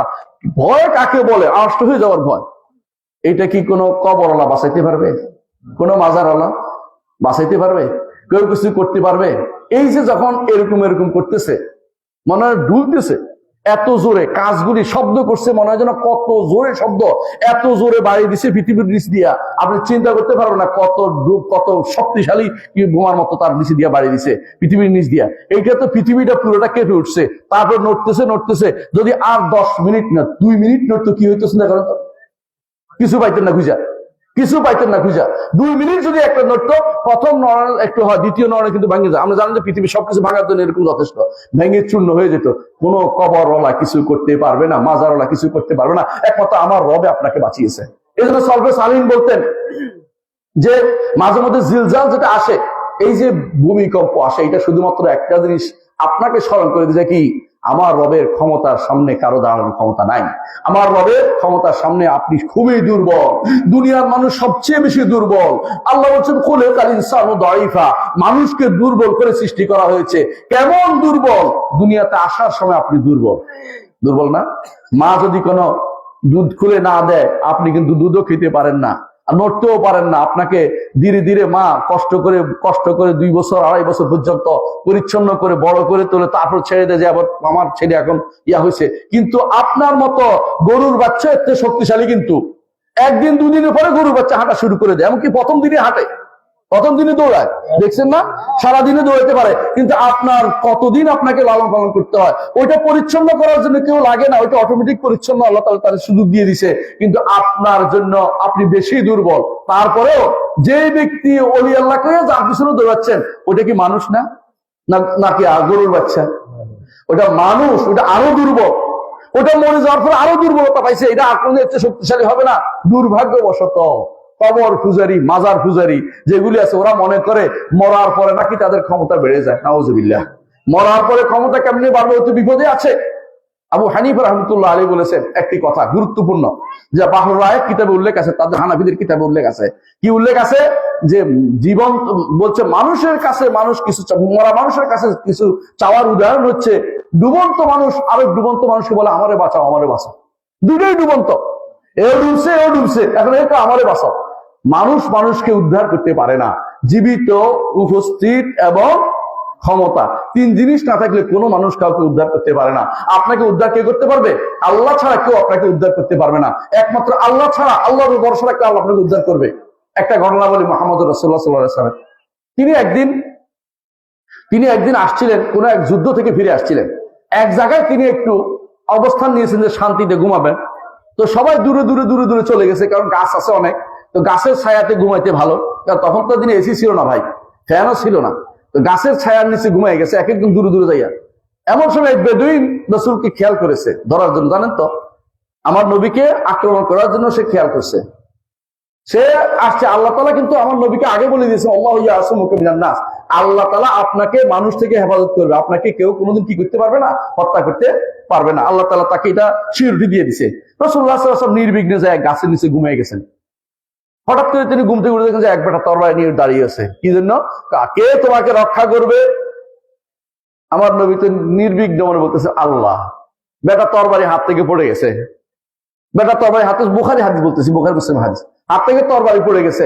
রাসূলুল্লাহ সাল্লাল্লাহু আলাইহি ওয়াসাল্লাম উঠিয়ে নিয়ে বলেন এবার তোমাকে কে রক্ষা করবে? এতক্ষণ তো আমার উপর দেখাচ্ছিলাম, আমি ঘুমাই আসছিলাম বলি, এবার দেখো তোমার কে রক্ষা করবে বলো, আমারে বাঁচাও, আমারে বাঁচাও। কিন্তু আল্লাহ মানে না, তুই তো কাফের ছিল, আমি তোমার বিরুদ্ধে দাঁড়াবো না। ইমান আনো না, ইমান আনো না, তবে তোমার বিরুদ্ধে আর দাঁড়াবো না, আমি ওয়াদা দিচ্ছি, আমারে বাঁচাও বাঁচাও। রাসূল তাকে ছেড়ে দিলেন, যাক হয়তো কোনোদিন ইমান আনবে। ইমান আনছেও তারা পরে, কিন্তু রাসূল বুঝিয়ে দিলেন যে আল্লাহর উপর যদি কেউ ভরসা করে আল্লাহ তাকে অবশ্যই যথেষ্ট। যে কেউ আল্লাহর উপর ভরসা করবে আল্লাহ তার জন্য যথেষ্ট হয়ে যাবে। দুনিয়ার বুকে অনেক সময় আপনার অসুবিধা হচ্ছে, হয় না? আমার নবীর সন্তান ছিল 7 জন। কয়জন? 4 জন। জীবিত অবস্থায় কয়জন মারা গেছে জানেন? 6 জন। রসুলের জীবিত অবস্থায় 6 জন মারা গেছে। রসুল তো কোনোদিন বলেন নাই ইব্রাহিমের কবরের কাছে যাইয়া 2টা টাকা দিয়ে আসতো, বুঝছে? হ্যাঁ, ইসমাইলের কবরের ওসিলা দিয়ে বলছে ইসমাইলের কবর, আল্লাহ ইসমাইলের কবর, ইসমাইলের বংশধর আমি, আমারে বাঁচাও, ওলি আল্লাহর বংশধর আমি, নবীর বংশধর আমি, এর বাঁচাও, কিচ্ছু বল, আমার ছেলে বাঁচা, আল্লাহ নিয়ে গেছে। তিনি সবসময় এটাই বলতেন, লিল্লাহে মা আখাজা ওয়া লাহু লাহু মা আতা, আমার যা দিচ্ছেন এটাও তিনি মালিক, আমার থেকে যা নিচ্ছেন এটাও তিনি মালিক। বুঝছেন কিনা কথাটা? সন্তান নিলেও তার, সন্তান দিলেও তার। আপনি দিয়েছেন, আপনিও যাবেন, সেও যাবে, একদিন আগে বা একদিন পরে। রাসূলুল্লাহ সাল্লাল্লাহু আলাইহি ওয়াসাল্লাম এটাই বলেছেন যখন তার এক নাতি মারা যাচ্ছে, রসুলের কাছে চিঠি একজন লোক পাঠালেন যে রসুলকে আসতে বলেন, আমার ছেলেটা মরে যাচ্ছে, আপনি আমার মানে তাকে আসতে বলেন। রাসূলুল্লাহ সাল্লাল্লাহু আলাইহি ওয়াসাল্লাম বললেন যে সবর করো আর সওয়াবের আশা করো, সে চলেও যায় আল্লাহর কাছে তুমি সওয়াব পাবে। তো মায়ের মন তো বুঝতেছে না, আবার পাঠালেন যে রসুল আবার আসতে বলো। রাসূলুল্লাহ সাল্লাল্লাহু আলাইহি ওয়াসাল্লাম তখন আসেন, ছেলেটাকে কোলে নিলেন, তার জান চলে যাচ্ছে। রাসূলুল্লাহ সাল্লাল্লাহু আলাইহি ওয়াসাল্লাম চোখ দিয়ে পানি বেরিয়ে গেছে। রাসূলুল্লাহ সাল্লাল্লাহু আলাইহি ওয়াসাল্লাম সাহাবাগণ, ইয়া রাসূলুল্লাহ কি? কয় যে এইটা হচ্ছে রহমত, কিন্তু আমি আমার রব অসন্তুষ্ট হয় এমন কথা বলবো না, রব অসন্তুষ্ট এমন কথা বলবো না। 7টা সন্তান আমার নবী জীবিত অবস্থায় কবর দিয়েছেন, কিন্তু আল্লাহর অসন্তুষ্ট হয় কোনো কথা তিনি বলেন নাই। আপনি কতক্ষণ টিকে থাকবেন? আমারও দেখছে আর কারোর দেখলো না, এই কথা বললেই তো ইমান শেষ হয়ে যাবে। কারণ আল্লাহ যেটা করেন, আল্লাহর কথার বিরুদ্ধে কথা বলার অধিকার কারো নাই। রেদা বিল কাদা বলে এটাকে আল্লাহর ফয়সালার উপরে সন্তুষ্ট থাকতে হয়। তিনি যে ফয়সালা দিয়েছেন সবচেয়ে উত্তম, কোনো সন্দেহ নাই। আপনি হয়তো মনে করছেন যে এটা খুব ভালো জিনিস, কিন্তু এটা খারাপ জিনিসও হতে পারে। খারাপ জিনিস হতে পারে, বুঝেন কিনা? ওই কাহিনী আপনার মনে আছে কিনা? কাহিনীটা কি? মুসা আলাইহিস সালাম এবং খিদির দুইজনে যাচ্ছিলেন নৌকা পার হওয়ার জন্য। তো পার হওয়ার জন্য যাচ্ছিলেন দেখে মুসা আলাইহিস সালাম মনে মনে খুশি যে বিনা পয়সা আমাদেরকে কি সাগর পার করে দিচ্ছে, নদীটা পার করে দিচ্ছে। কিন্তু খিদির যাওয়ার সময় লাঠি দিয়ে ছিদ্র করে দিলেন এটারে। মুসা বের হয়ে বলে যে এটা কোনো কাম করলেন আপনি? আমাদেরকে বিনা পয়সা পার করলো আর আপনি কিনা এটা ছিদ্র করে দিলেন। বলতে আমি আগে বলছিলাম তুমি আমার ধৈর্য ধারণ করতে পারবে না। এই যে ছিদ্র করছে, লাভ হয়েছে কি? এরপরে একটা রাজা ভালো নৌকা খুঁজতেছে যুদ্ধের জন্য, আসে দেখে যেটা ছিদ্র করে এটা তো কাজ হবে না, এটা রেখে দিছে। ওরা এটা ছিদ্রটাই বন্ধ করে আবার চালু করতে পারছে। কিন্তু যদি কোনো ভালো থাকতো কি হইতো? নিয়ে হয়তো এই বেচারা ফকিররা সব শেষ হয়ে যেত। আল্লাহ কোরআনে কারিমে উল্লেখ করে দিয়েছেন। শুধু আল্লাহর প্রতিটি কাজের মধ্যে এমন হিকমত যেটা আপনি কোন চিন্তা করতে পারবেন না।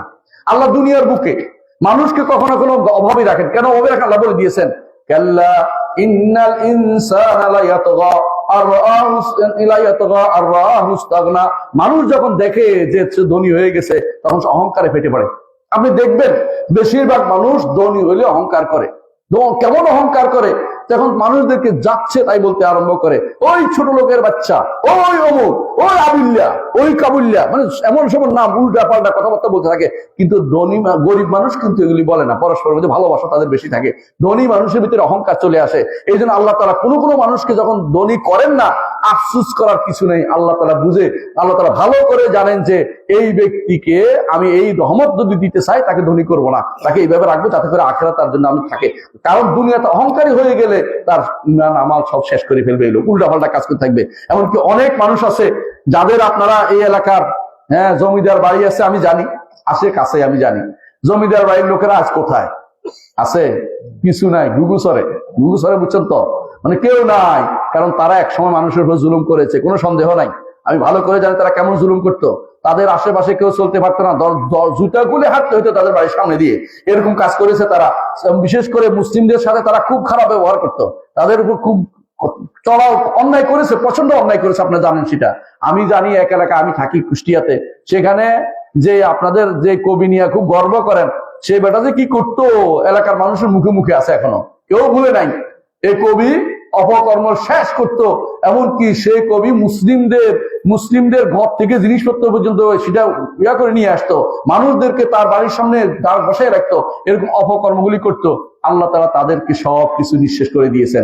নিদর্শন রেখেছেন যে অহংকার পতনের মূল। আল্লাহর কাছে ওই ব্যক্তি উত্তম যে ব্যক্তি বিনয়ী থাকে। মুহাম্মদুর রাসূলুল্লাহ সাল্লাল্লাহু আলাইহি ওয়াসাল্লাম বলেছেন, মান তাওয়াদা লিল্লাহি রাফাহুল্লাহ, যে কেউ আল্লাহর জন্য বিনয়ী হবে আল্লাহ তাকে অনেক উপরে উঠাবেন। প্রিয় ভাইরা, আল্লাহকে যদি রব মানেন, আল্লাহকে যদি রব মেনে থাকেন, তাহলে অবশ্যই আপনাকে মন বিশ্বাস করতে হবে যে ভালো মন্দ করে যা আমার রব ছাড়া কেউ না, তিনি শুধুমাত্র আমার ভালো মন্দের মালিক। দুনিয়ার কেউ আবার ভালো মন্দ করতে পারে না। আল্লাহকে রব মানলে আপনার লাভ এইটা। 1 নম্বর কাজ হচ্ছে আল্লাহকে রব মানতে হবে আপনাকে। 2 নম্বর হচ্ছে শুধু রব মানলে যথেষ্ট না, আমার জীবনের যত অ্যাক্টিভিটিস আল্লাহর দিকে দিতে হবে। রব মানার অর্থ বুঝেন কিনা? তিনি মালিক, তিনি জীবন দেন, তিনি মৃত্যু দেন, তিনি এটা দেন ওটা দেন, সব দেন আমাকে। ওটা তো তিনি তার পক্ষ থেকে আসে। আপনার পক্ষ থেকে কি যাবে? আপনার পক্ষ থেকে যাবে আমি তার জন্য সালাত পড়বো, আমি তার জন্য যাকাত দিব, আমি তাকে খুশি করার জন্য সিজদা করব, আমি তাকে খুশি করার জন্য রুকু করব, আমি তাকে খুশি করার জন্য দান করব, আমি তাকে খুশি করার, আমি তার দিকে আমার দিকে যেটাই করি উপরের দিকে উঠে। আপনি যখন একবার সুবহানাল্লাহ বলেন, কোন দিকে যায়? এটা উপরের দিকে উঠে যায়। লা ইলাহা ইল্লাল্লাহ বললে উপরের দিকে উঠে। আমার কথা না, আল্লাহ তাআলা কোরআনে বলে দিয়েছেন, ইলাইহি ইয়াসআদুল কালিমুত তাইয়্যিব ওয়াল আমালুস সালিহু ইয়ারফাউ, তার কাছে কলমুত তাইয়্যিব উঠে যায়, আমলুস সালেহ তার দিকে উঠে চলে যায়। আল্লাহ কোথায়? আরশের উপরে। আল্লাহ কোথায়? আরশের উপরে। কেউ যদি কোনো আল্লাহকে পৃথিবীর ভিতরে মনে করে, সে ব্যক্তি ঈমানদার নয়। আমাদের আশেপাশে, আপনারা নয় আমি জানি, আপনারা সঠিক আকীদার মানুষ, আশেপাশে অনেক মানুষ আছে যারা এখনো আল্লাহকে সর্বত্র বিরাজমান মনে করে, এখনো মনে করে আল্লাহ কলবের ভিতরে। তারা ঈমানদার নয়, ঈমানদার এখন হিন্দু থেকে মুসলমান হইতে পারে নাই। কিন্তু আপনারা আলহামদুলিল্লাহ সহি আকীদা বিশ্বাসের অধিকারী মানুষ। আমি আপনাদের নিয়ে গর্ব করি। আপনারা উল্টা পাল্টা করবেন না দয়া করে, যে ঈমানকে ঠিক রাখবেন আল্লাহ আরশের উপরে। আমরা এখানে সুবহানাল্লাহ বলতে দেরি, উপরে উঠতে দেরি নেই। এমনকি আপনি যখন ঘুমান তখনও কিন্তু আপনার রুটা উঠে চলে যায়। কোথায় যায়? আল্লাহর সামনে সিজদা করে। ঈমানদারের রূহ আল্লাহর সামনে সিজদা করে। কাফেরের রূহ উপরে উঠতে দেওয়া হয় না। ঈমানদার রূহ আল্লাহর কাছে যায় সিজদা করে। সহিহ হাদিস দ্বারা প্রমাণিত, আমি কোনো বানোয়াট কথা বলছি না। আবার যখন আল্লাহ ইচ্ছা করেন ফিরিয়ে দিবেন, ফিরিয়ে দেন। যারটা রেখে দেওয়ার ইচ্ছা রেখে দেন, ঘুমেই মরে যায়, আর ফিরিয়ে আসতে পারে না। কোরআনে কারীমে আল্লাহ তাআলা এটা বলেছেন। কি বলেছেন? আল্লাহু ইয়াতাওয়াফাল আনফুসা হিনা মাউতিহা ওয়াল্লাতী লাম তামুত ফী মানামিহা ওয়া ইউমসিকুল্লাতী কাদা আলাইহাল মাউত ইয়ারসুল উখরা ইলা আজালিন মুসাম্মা। আল্লাহ তাআলা বলেন যে কিছু সময়ের জন্য আল্লাহ আবার ফেরত দেন, কিন্তু রূহটা উঠে যায়, ওখানে যে আল্লাহকে সিজদা করে, আল্লাহর সামনে, আরশের সামনে আল্লাহ সিজদা করে। আল্লাহ তাআলা তিনি আরশের উপরে, আর আরশের নিচে চারপাশে ফেরেশতারা দাঁড়িয়ে আছে। ওয়াতারাল মালাইকাতা হাফিনা মিন হাওলিল আরশ। আর আপনি দেখতে পাবেন আল্লাহ তাআলা তার নবীকে বলতেছেন, আপনি দেখতে পাবেন মালাইকাদেরকে, মালাইকা চিনেন তো? মালাইকা চিনেন? ফেরেশতা। মালাইকাদেরকে দেখতে পাবেন হাফিনা মিন হাউল আরশ, আরশের চারদিকে তারা ঘিরে আছে। ইউসাব্বিহুনা বিহামদি রাব্বিহিম, তারা বলছে সুবহানা, সুবহানাল্লাহি ওয়া বিহামদিহি। সবচেয়ে উত্তম যেটা আমাদেরকে বুখারীর শেষ হাদিস আপনারা জানেন, সুবহানাল্লাহি ওয়া বিহামদিহি সুবহানাল্লাহিল আযীম। আর সকালে বিকালে পড়তে হয় না সুবহানাল্লাহিল আযীম ওয়া বিহামদিহি অথবা সুবহানাল্লাহি ওয়া বিহামদিহি। এটা ফেরেশতাদের তাসবিহ, সবচেয়ে উত্তম। অর্থ বুঝে পড়লে আপনি কিন্তু সেরা হবেন। আপনি জানেন যে দুনিয়ার কেউ আপনার উপকার করতে পারবে না, শুধু রবই আপনার উপকার করবে, সুতরাং একমাত্র তারই ইবাদত করবেন। এটা আল্লাহ কোরআনে বলে দিয়েছেন, ইয়া আইয়ুহান নাস উবুদু রাব্বাকুমুল্লাযী খালাকাকুম, হে মানুষেরা ইবাদত করে একমাত্র ওই রবের যে রব তোমাকে সৃষ্টি করেছেন। আমার রব আমাকে সৃষ্টি করেছেন, তিনি ইবাদত পাবেন। বাইরে দুনিয়ার বুকে কেউ যে আপনাকে ভালো কিছু দেয়, আপনি কি তার প্রতি গর্বে গদগদ হয়ে যান না? একটু আগে একজন আমার কাছে আমার সাথে ছবি তুলছে, উনি মনে মনে খুশি হয়েছে, আমি বুঝতে পারছি। কথাটা বলেন, আমি কি কিছু দেই না, শুধু দাঁড়িয়ে আছিলাম, উনি ছবি তুলে নিয়ে গেছেন। কথার কথা, আমি ছবি তুলতে বেশি পছন্দ করি না, আবার সবাই দৌড়ে আসে না ছবি তুলতে। আমি বলতে চাচ্ছি এটাই যে আমি একটা কিছু দেওয়ার কারণে উনি খুশি হয়ে গেছেন। আমার রব আমাকে কি না দিয়েছেন? চোখ দিচ্ছেন তো, আপনার চোখটা বিক্রি করবেন 1 লাখ টাকা দিব, দিবেন? 2 লাখ টাকা, 5 লাখ টাকা? অসম্ভব, দিব না। আপনার হাতটা দিয়ে দিবেন, আপনাকে 1000 টাকা দিব, 2000 টাকা দিব, আঙ্গুলগুলি কেটে দিয়ে দিবেন, আমি লাগাবো, দিবেন? দিবেন না। মানে কি, আপনাকে আল্লাহ যা দিয়েছেন আপনি এটা ধারণ করতে পারতেছেন না। যদি তোমরা আল্লাহর নেয়ামতকে গণো, কোনোদিন গণে শেষ করতে পারবেন না। আল্লাহর নেয়ামত এত বেশি, এত বেশি আমাদের উপরে। আমাদের দাবি হচ্ছে আমরা সবসময় আল্লাহর ইবাদত করতে থাকা। কথা বুঝতে পারছে? আল্লাহ তাআলা যেহেতু আপনাকে সব রকমের নেয়ামত দিয়েছেন, সন্তান দিয়েছেন, সম্পদ দিয়েছেন, সুস্থতা দিয়েছেন, 2টা পা দিয়েছেন, চোখে দেখতে পাচ্ছেন, হাঁটতেছেন, আপনি আল্লাহর শুকরিয়া আদায় করে কোনোদিন শেষ করতে পারবেন না। আল্লাহর শুকরিয়া আদায়ের দাবি হচ্ছে একমাত্র আল্লাহর ইবাদত করা, কারো ইবাদত করবেন না। আমার যত কর্মকাণ্ড আছে সব আল্লাহর দিকে যাবে। ইন্না সলাতি ওয়া নুসুকি ওয়া মাহইয়ায়া ওয়া মামাতি লিল্লাহি রাব্বিল আলামিন। আমার সালাত, আমার কোরবানি, আমার দান, আমার ইবাদত সবকিছু, ওয়া মামাতি আমার জীবন, মাহইয়ায়া আমার জীবন, আমার মৃত্যু আমার রবের জন্য যেন হয়। আপনি এই দোয়া সবসময় করতেছেন, কিন্তু কিছুক্ষণ পরে যখন সমস্যায় পড়ে যান, দোহাই অমুক ফিরেন, দোহাই তমুক ফিরেন, দোহাই এইটা যদি কোনো মাথায় আসে তো সব শেষ হয়ে গেছে। কবরে গেলে কারো কোনো দোয়া আপনার যাবে না। আমরা একটু আগে বলেছি। তাহলে কি হয়, একটা মানুষ কবর উপরে থাকতে 4 কারণে গুনাহ মাফ হয়, বলছি না? ঈমান থাকলে। কবরের নিচে গেলে বাইরে থেকেও দোয়া করলে, আপনার কবরের কাছে কেউ দোয়া করতেছে, দোয়া করতেছে না, করে না? আমরা তাই দোয়া করি না, আল্লাহুম্মা গফির লাহু ওয়ারহামহু, কবর থেকে দোয়া করি, আল্লাহ তাআলা তাকে ক্ষমা করে দেন, দোয়া করতে থাকি। হ্যাঁ, ইয়াগফিরুল্লাহুল মুস্তাকদিমিনা মিন্নি ওয়াল মুস্তাখিরিন, আল্লাহ আমাদের আগে পরে সবাইকে আপনি ক্ষমা করেন, দোয়া করি।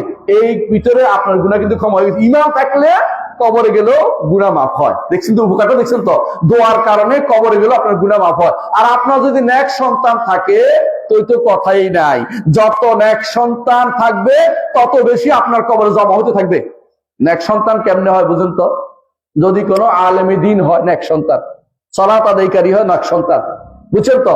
কোরআন পড়তে পারেন এক সন্তান, কোরআনের অর্থ বুঝেন এক সন্তান, হাদিস পড়ে আমল করেন এক সন্তান। এরা যদি আপনার জন্য দোয়া করে, আপনার কবরে কিন্তু আমল যায়। বুঝছেন কথাটা?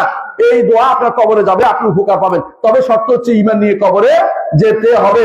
আর যিনি দোয়া করবেন তিনি ঈমানদার হবেন, তিনি দোয়া করলে আপনার কবরে যাবে। কবরে তৈরি উপকার আছে কিনা? আছে। কবরে যদি কোনো কারণে আযাবও হয়, ঈমানদার হওয়ার কারণে একসময় আযাব বন্ধ হয়ে যায়।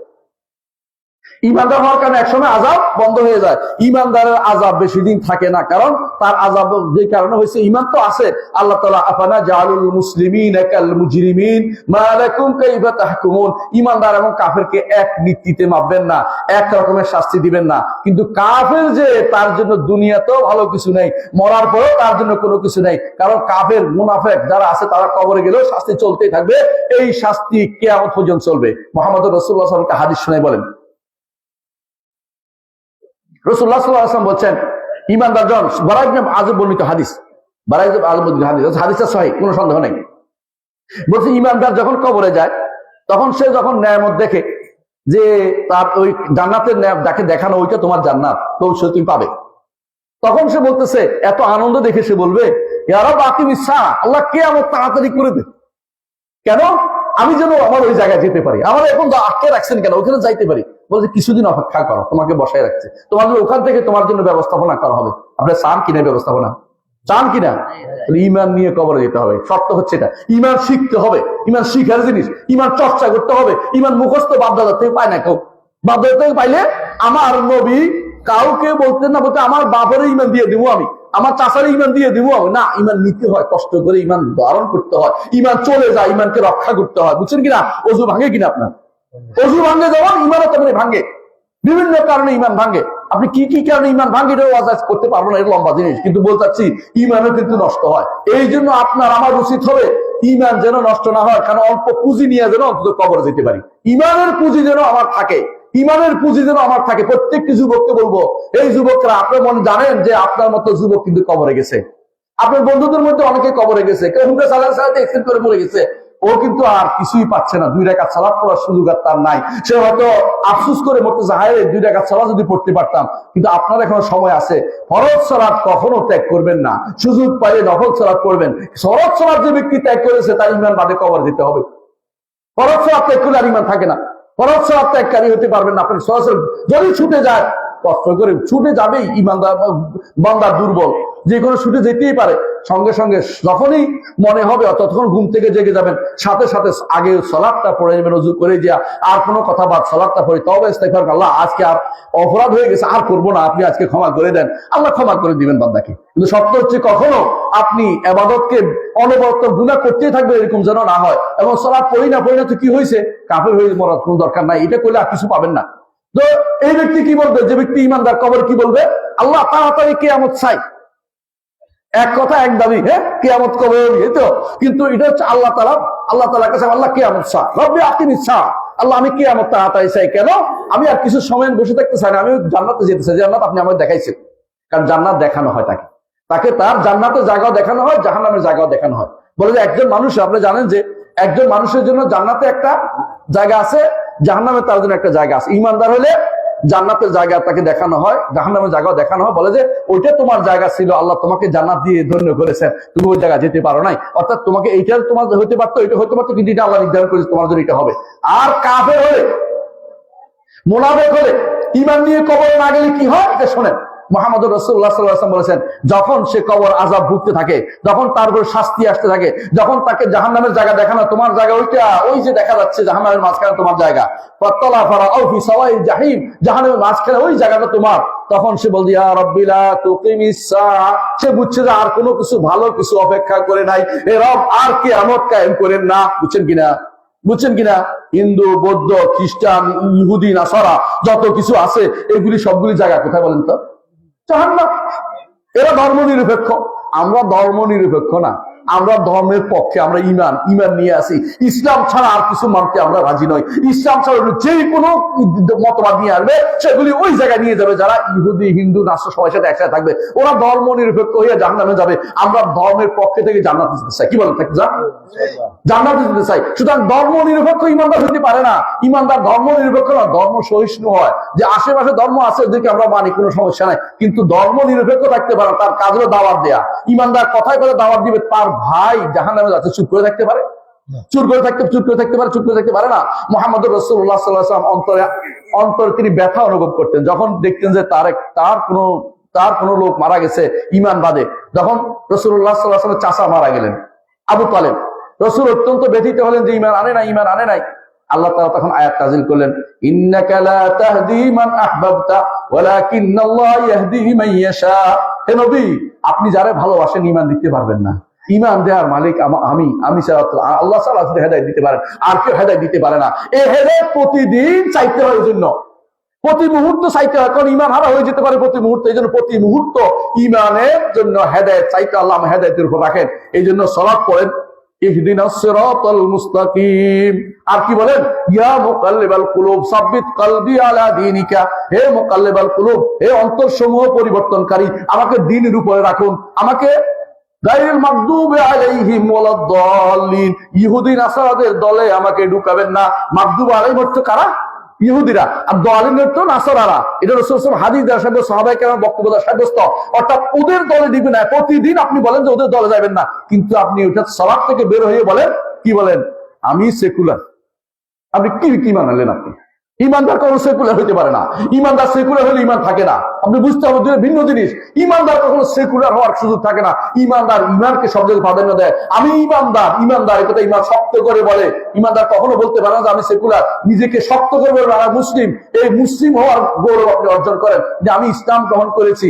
অনেকে আছে সুবহানাল্লাহ, আমি একজনকে দেখেছি, বড় ব্যক্তিত্ব নাম দিছে তারা, বলে এখন তো অনেকেই যেগুলি সবচেয়ে বেশি ভ্রষ্ট শয়তান টাইপের মানুষগুলো নিজেরা বড় ব্যক্তিত্ব হয়ে দাঁড়িয়েছে। এরা দেখবেন যে কেউ ইয়াতে বসে বসে ওই যে কি টক শোতে বসে বসে বড় বড় বয়ান ঝাড়তেছে, কেউ মুখে বসে বড় বয়ান ঝাড়তেছে।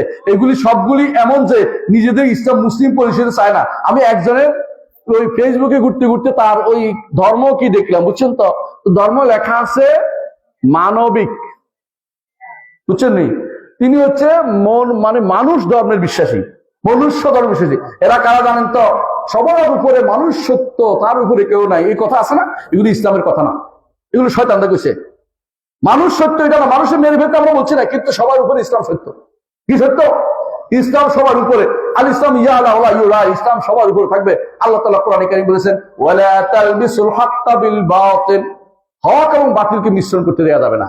ইব্রাহিমী ধর্ম বলে কোনো কিছু নাই, ইসলাম আছে। কথা বুঝছেন কিনা?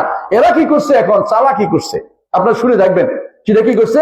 একই জায়গায় একদিকে মসজিদ, একদিকে প্যাগোডা, একদিকে ইহুদিটা, একদিকে হিন্দুটা, শব্দ মিলে বলতেছে এই তো আমাদের ধর্মীয় কি বলে এটাকে সম্প্রীতির উত্তম লক্ষণ। ওদের মিথ্যা কথা, ইহুদিদের, হিন্দুদের, খ্রিস্টানদের, বৌদ্ধদের সাথে ইসলাম একসাথ হবে না। ওরা সবাই একসাথ হইতে পারে, আমরা একসাথ হইতে পারি না। আমরা হক এবং বাতিল কখনো একসাথ করা যাবে না। আল্লাহ নিষেধ করে দিয়েছেন ওয়ালা তালবিসুল হাক্কা বিল বাতিল, হক এবং বাতিলকে একসাথ করে ফেলিও না।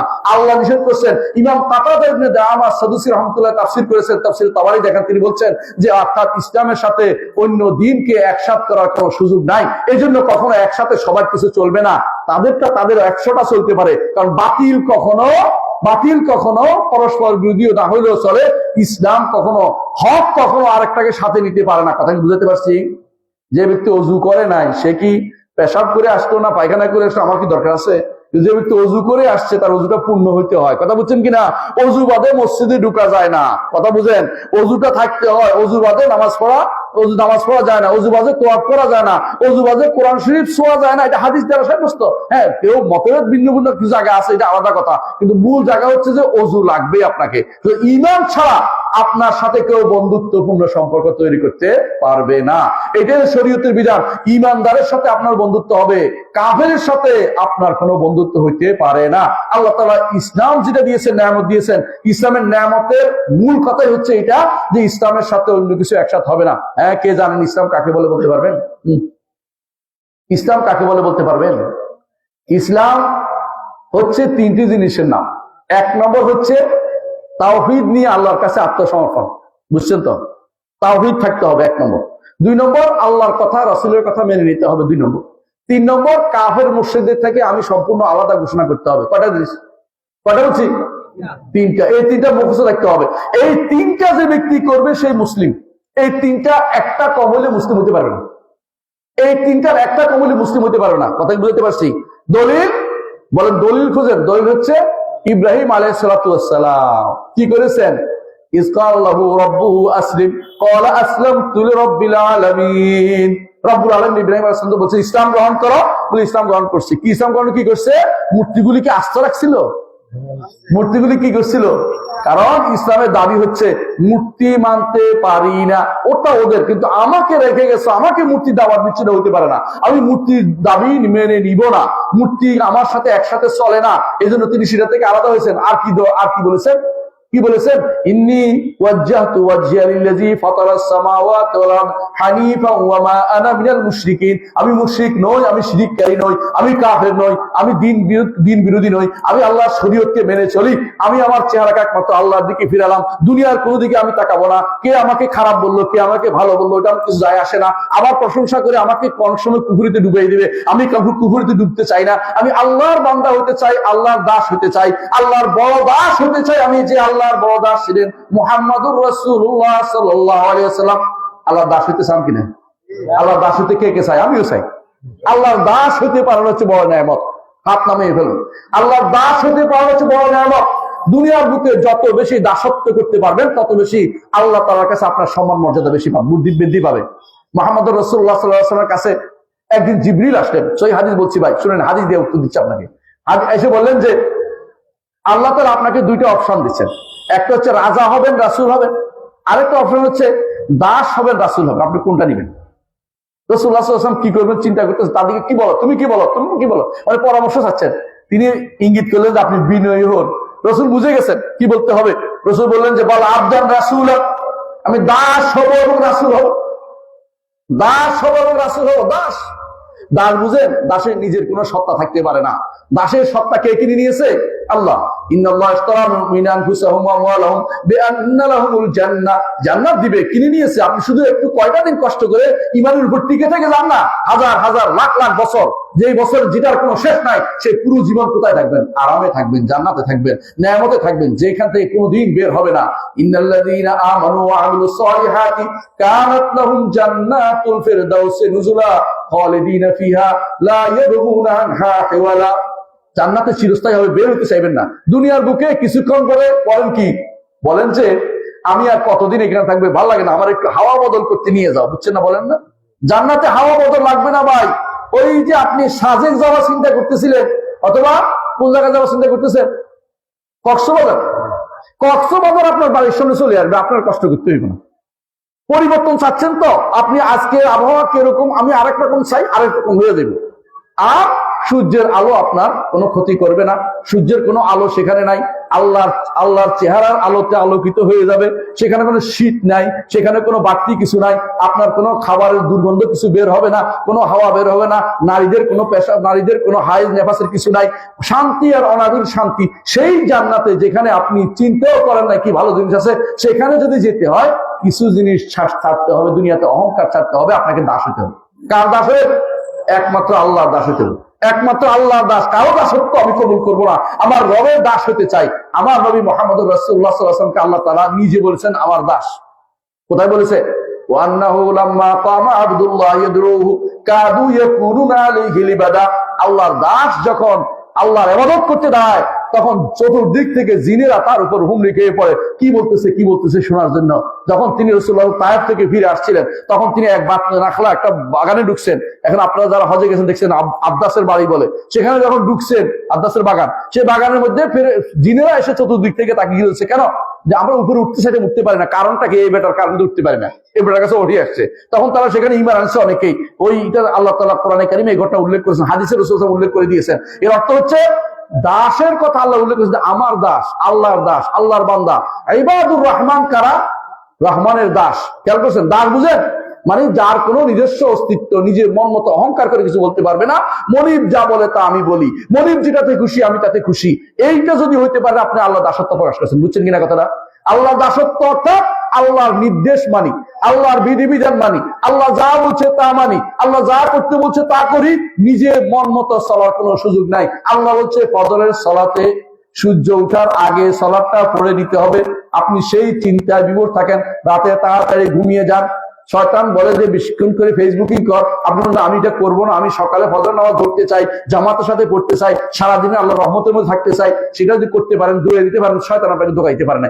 শয়তান ধোকা দিছে, একদিন, দুদিন, 3 দিন ধোকা দিবেই শয়তান। শয়তানের গারু, সে ধোকাবাজ। কিন্তু আপনাকে তওবা করে ফিরে আসতে হবে।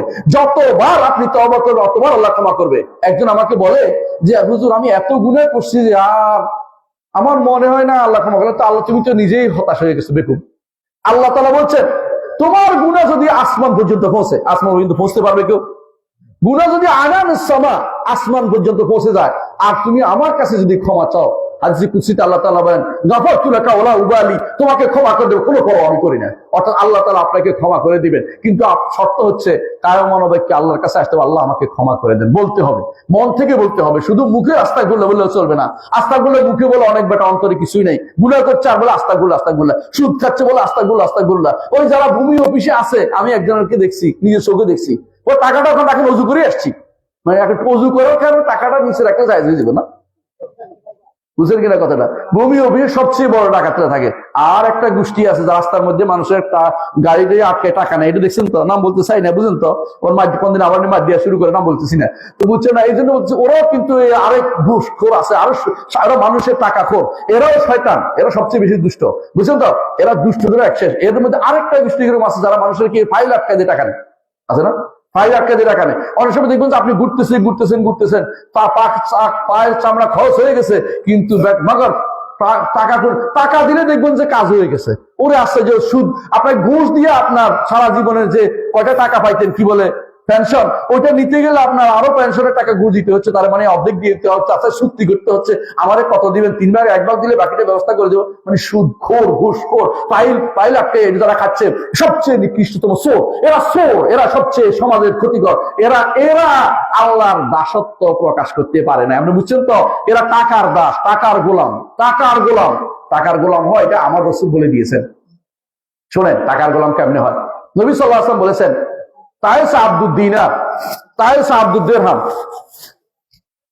দিনারের দাসের ধ্বংস, দেরহামের দাসের ধ্বংস। দিনার বুঝেননি? স্বর্ণ মুদ্রার দিনার বলে, আর দেরহাম হচ্ছে রৌপ্য মুদ্রা। তো রৌপ্য মুদ্রা দাস আছে, স্বর্ণ মুদ্রারও দাস আছে। এই দাসত্ব বুঝেন কিনা? অন্তর লেগে আছে টাকা টাকা টাকা টাকা টাকা, শুধু টাকা দরকার। টাকা হলে সব করে, হালাল হারামের বাজ বিচার করে না। ওরা টাকার দাস, বুঝছেন তো? অনুরূপভাবে চাকরির দাস আছে, অনুরূপভাবে এমপি হওয়ার দাস আছে। দাসত্বের কোনো শেষ নাই। কেউ আছে খেলার দাস, কেউ ক্রিকেটের দাস, কেউ ওইটার দাস, কেউ নারীর দাস, কেউ স্বামীর দাস। আল্লাহর দাস হওয়া অত্যন্ত কঠিন ব্যাপার ভাই। একমাত্র আল্লাহর দাসত্ব হচ্ছে আমি নিজের সত্তা বলতে আলাদা কিছু নাই, আমি আমার রবের দাস। তিনি আমাকে যেই পথে পরিচালিত করে আমি সেই পথে পরিচালিত হতে চাই। আমার রব যেদিকে বলবেন সেটা মানবো। আমি নিজের সত্তাকে কোনোদিন বাড়িয়ে তুলবো না, আমার রবের পথে চলছি। আমি যখন দেখবো দাসত্বের বাইরে চলে যাচ্ছে, ওটা করবো না। দাসত্বের বাইরে, বুঝেন তো? দাসে নিজের সত্তা নাই, যেহেতু সব তার মনিবের কথা অনুসারে চলে। মনিবের কথার বাইরে যখন যাইতে চেষ্টা করবো, যাবো না। কেন? আমি আমার দাস, একজনের দাস, আমি আরেকজনের দাস হবো না। আল্লাহ তাআলা কোরআনে কারীম বলেছেন, ওয়া ইন কুনতুম ফি রাইবিন মিম্মা নাযালনা আলা আবদিনা, আমাদের রবের উপরে আমরা যে জিনিস নাজিল করেছি ওরকম বিষয়ে তোমাদের সন্দেহ থাকে, কোরআনের ব্যাপারে তোমার সন্দেহ থাকে, এই কোরআনের ব্যাপারে ফাতু বিসূরাতিন মিসলি, ওরকম একটা সূরা নিয়ে আসো তো। সূরা কেউ আনতে পারে নাই, এইরকম কোরআনের মতো কোরআন নিয়ে আসো, আনতে পারে নাই। 10টি সূরার কথা বলছে, তাও আনতে পারে নাই। কারণ এইটা হচ্ছে আল্লাহর পক্ষ থেকে কিতাব, কিন্তু নাজিল করেছে কার উপরে? আলা আবদিনা, আমাদের দাসের উপরে। মুহাম্মদুর রাসূলুল্লাহ সাল্লাল্লাহু আলাইহি ওয়াসাল্লাম সবচেয়ে বড় দাস। তিনি কি বলতে শোনেন, আল্লাহুম্মা ইন্নী আবদুকা ওয়া ইবনু আবদিকা ওয়া ইবনু আমাতিকা নাসিয়াতি বিয়াদিকা মাদিন ফিয়া হুকমুকা আবদুন ফিয়া কাদাউকা। দেখছেন কথা বলছে, বুঝছেন কিনা? কথাটা বুঝে নেন। এই দোয়া পড়ে রাসূলুল্লাহ সাল্লাল্লাহু আলাইহি ওয়াসাল্লাম বলেছেন, এই দোয়াটা পুরোটা আমি পড়লাম না, কিন্তু পড়বেন। হেসরুল মুসলিম গ্রন্থে আছে, আমার গ্রন্থটা পড়বেন, অনুবাদ করা আছে বইটা, এটার মধ্যে আছে। আমি অর্থ করলে অনেক কাজ বেঁচে যাবে, শুধু বলতেছি এটাই, প্রথম শুরুটা বলতেছি। এটা অর্থ হচ্ছে, আল্লাহ আমি আপনার দাস, আপনার দাসের ছেলে, আপনার দাসীর ছেলে। কথা বলছেন কিনা? মানে আমিও দাস, আমার বাবাও দাস, আমার মাও দাসী, আমার 14 গোষ্ঠী দাস, আমার পর জেনারেশন সব আপনার দাস। মানে আমি দাসত্ব দিয়ে আল্লাহর গর্ব করতেছি, আল্লাহর দাসত্ব দিয়ে আপনার কাছে চাই। আমি দাস, আমি কোনো বড় কিছু না, আমি একবারে দাস। দাসের যেমন কিছু থাকে না, আমি আপনার কাছে দিনহীন অবস্থায় চাচ্ছি। এই আমাকে কি করেন? বিপদ আপদ থেকে উদ্ধার করেন। মুহাম্মদ রাসূলুল্লাহ সাল্লাল্লাহু আলাইহি ওয়াসাল্লাম যে ব্যক্তি এই দোয়াটা পুরোপুরি ভাবে করবে, অবশ্যই আল্লাহ তাকে বিপদ থেকে উদ্ধার করবেন। এবং সত্য, প্রমাণিত সত্য, আমি আমার জীবনে যত বিপদে পড়ছি এই দোয়া পড়ে মন থেকে দোয়া করেছি, আল্লাহ এগুলি সব উঠাই দিয়ে গেছেন। দোয়াটা জানেন কিনা? কে জানেন? আল্লাহুম্মা ইন্নী আবদুকা ওয়া ইবনু আবদিকা ওয়া ইবনু আমাতিকা নাসিয়াতি বিয়াদিকা মাদিন ফিয়া হুকমুকা। আমার কপাল আপনার হাতে, ভাগ্য পরিবর্তন করার ক্ষমতা কারণে। তিনি যদি কোনো যেভাবে চান সেভাবে পরিবর্তন করেন। কোনো ব্যক্তি সেখানে নতুন করে কিছু লিখতে পারবে না। আল্লাহ সবার জন্য সবকিছু নির্ধারণ করে দিয়েছেন। মাদিন ফিয়া হুকমুকা আদলুন ফিয়া কাদাউকা, আপনার ফয়সালা সব ইনসাফপূর্ণ, আপনি যা ফয়সালা করছেন সেটা আমি মেনে নেব। আপনার ফয়সালার মধ্যে ইনসাফ আছে, কোনো বেইনসাফি নাই। এটা ইমানদার বলতে স্বীকৃতি দিতে হবে যে অবশ্যই আপনার ফয়সালার বাইরে কোনো কিছু হতে পারে না। আপনার ফয়সালা হক, যেটা ফয়সালা সত্য, এটা আপনি বিশ্বাস করতে হবে। এটা আমার নবী বলছেন, আর কার নিজের ব্যাপারে বলছেন। এরপর বলছেন কি দোয়া করতে হবে? আসআলুকা বিকুল্লি ইসমিন হুয়া লাকা, আপনার প্রতিটি নামের ওসিলা দিয়ে আমি চাচ্ছি। আল্লাহর নাম কি একটা দুটা? অনেক, 99টা, আরো বেশি। 99টা দিয়ে রাখলে আল্লাহ জবাব দেন। এই বাইরে আরো আছে নাম, আল্লাহ জান্নাত দিবেন বলছে, হাদিসে আছে। কি বলেছেন? আপনার প্রতিটি নামের ওসিলা দিয়ে ডাকছি, যে নামগুলি আপনি কাউকে শিক্ষা দিয়েছেন অথবা আপনার ভান্ডার রেখে দিয়েছেন অথবা আপনি কিতাবে নাজির করেছেন, সমস্ত নামের ওসিলা দিয়ে ডাকছি, আপনি আমাকে বিপদ থেকে উদ্ধার করুন। আল্লাহ তাআলা আপনাকে বিপদ থেকে উদ্ধার করুন। অর্থ বুঝে, নামগুলি অর্থ বুঝে আপনি আর দোয়ার অর্থ বুঝে দোয়া করেন, ইনশাআল্লাহ আল্লাহ কবুল করবেন। কারণ আল্লাহ তাআলা ওই দোয়া কবুল করেন না যা শুধুমাত্র মুখ দিয়া বেরোয়, অন্তরে নাই। অন্তরে না থাকলে এই দোয়া কবুল হয় না, বুঝেন কিনা? অন্তর না থাকলে এই দোয়া কবুল হয় না। আপনি মুখে আল্লাহর কাছে অনেক কিছু চাচ্ছেন, অন্তরে নাই, ওই দোয়া কবুল হয় না। এই জন্য অনেক ভাই আমাকে বলে, স্যার আপনি যে হিসনুল মুসলিম বইটা লিখছেন এটা তো উচ্চারণ দিলেন না। কথা বুঝেন কিনা? উচ্চারণ কেন দেন? উচ্চারণ দিয়ে লাভ নাই, আপনি বুঝেন না। আরবি বুঝেন, নাহলে বাংলা অর্থ বুঝেন, যথেষ্ট। উচ্চারণ পড়লে তো লাভ নাই, কোরআনের উচ্চারণ পড়া যায় নাই, উচ্চারণ পড়া যায় না। কথা বুঝেন কিনা?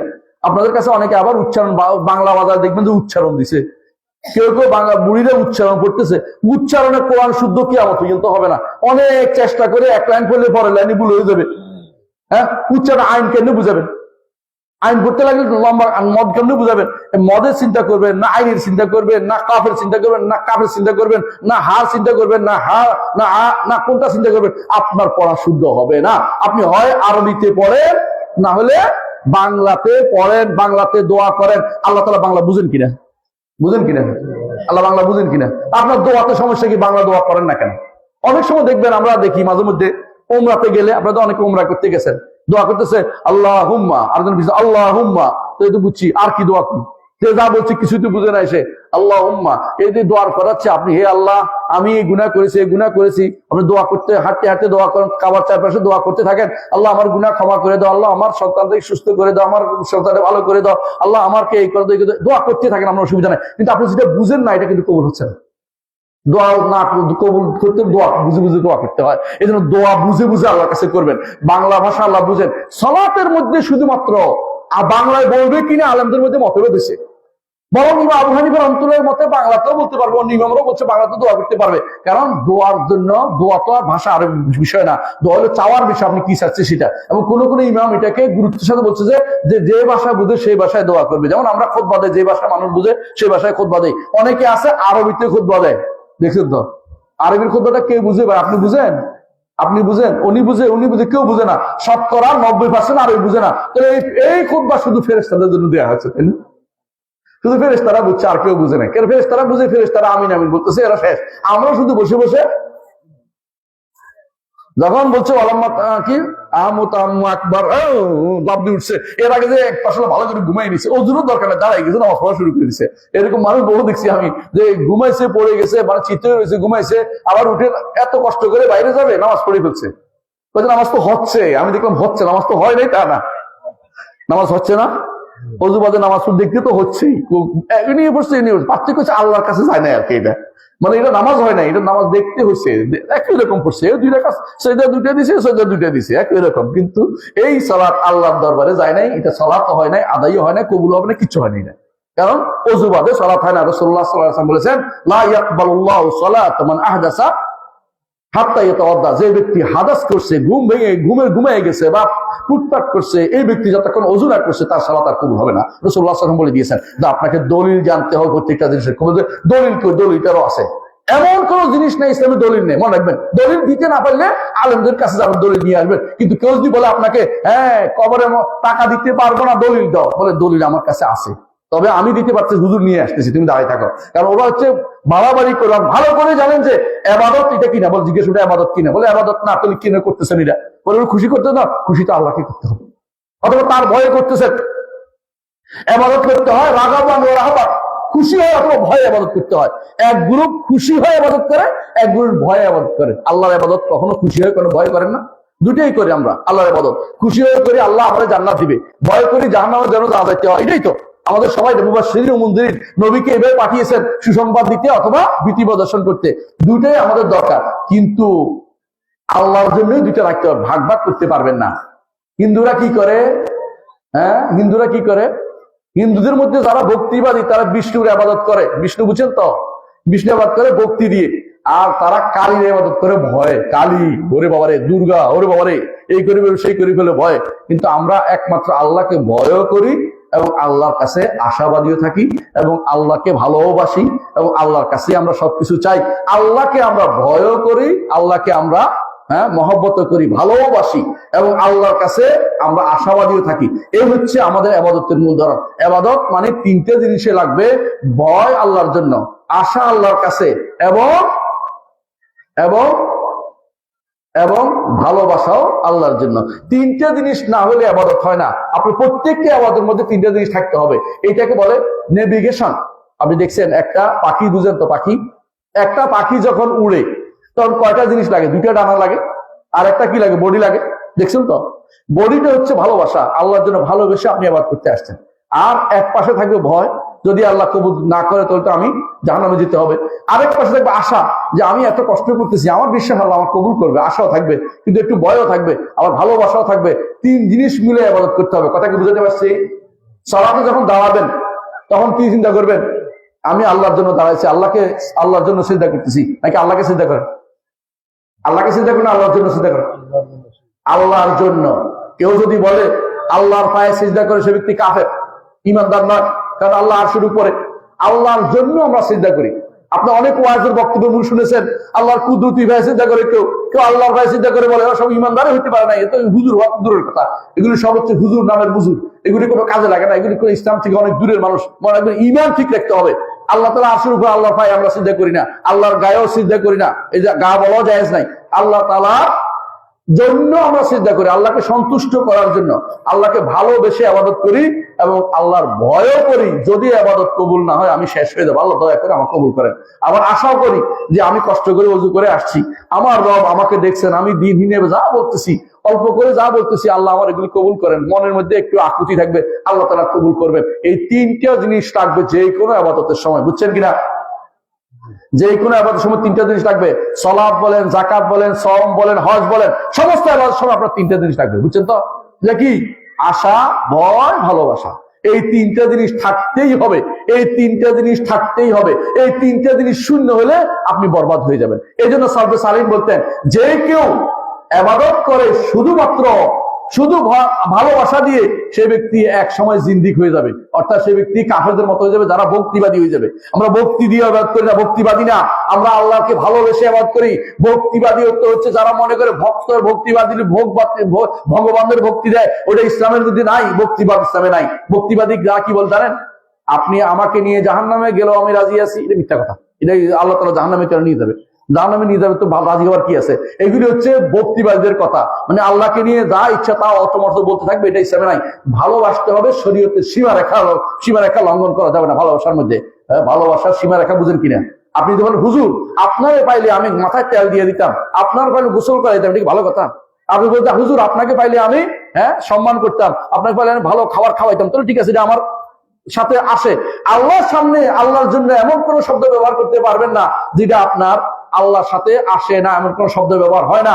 এই জন্য আল্লাহকে কেউ ভক্তি করি এটা বলতে না, আল্লাহকে আমি কি করি? আল্লাহকে ভালোবাসি শব্দ, বুঝছেন? এই জন্য আশেক আল্লাহর জন্য ব্যবহৃত হয় না। কেউ যদি আশেক এলাহি, সে ব্যক্তি দিন বুঝে নাই। আল্লাহর জন্য এশক হয় না, এশক হয় শুধুমাত্র প্রেম, প্রীতি, এটা হয় নারীদের জন্য। এই জন্য এশক নারীদের জন্য ব্যবহৃত হয়, বিপরীত লিঙ্গের জন্য ব্যবহৃত হয়। এশক শব্দটা আল্লাহর জন্য ব্যবহৃত হয় না, রাসূলের জন্য ব্যবহৃত হয় না। কথা বুঝছেন? আল্লাহ আশেক এলাহি, আশেক রাসূল, এগুলি শরীয়তের শব্দ না, এগুলি এসব বানোয়াট শব্দ। এগুলি হিন্দু বিভিন্ন ধর্ম থেকে এসে আমাদের ভিতরে ঢুকছে। এই জন্য কোরআন হাদিসে কোথাও এশকের কথা আল্লাহর জন্য আসে নাই, রাসূলের জন্য আসে নাই। ভালোবাসার কথা আসছে, মহব্বতের কথা আসছে। কথা কি বুঝাতে পারছি? এই জন্য ঈমানদার কখনো সীমা লঙ্ঘন করে না। আল্লাহ তাআলাকে ভালোবাসার মধ্যে একটা সীমা রাখতে হবে, সেটা আপনি করবেন। 2 নম্বর হচ্ছে ভালোবাসবেন, সাথে কি করবেন? ভয়ও থাকবে, আর কি থাকবেন? আশাও থাকবে। এই 3 জিনিস মিলে আপনার সারা জীবনের ইবাদত করে যাবেন। আল্লাহ তাআলা আপনার ইবাদত কবুল করুন। শুধু এটা করে যেতে পারলেই হলো, মরলেই হলো, আলহামদুলিল্লাহ, আপনার জন্য জান্নাত আল্লাহ তাআলা ব্যবস্থা করে দিবেন। আল্লাহ তাআলা কোরআনে কারীম বলেছেন, ইন্নাল্লাযীনা ক্বালু রাব্বুনাল্লাহ সুম্মা ইসতাকামু তাতানাজ্জালু আলাইহিমুল মালাইকাতু আল্লা তাখাফু ওয়া লা তাহজানু ওয়া আবশিরু বিল জান্নাতিল্লাতী কুনতুম তুআদুন। যারা বলবে আমার রব হচ্ছেন কি? আল্লাহ। আমার রব কে? আল্লাহ।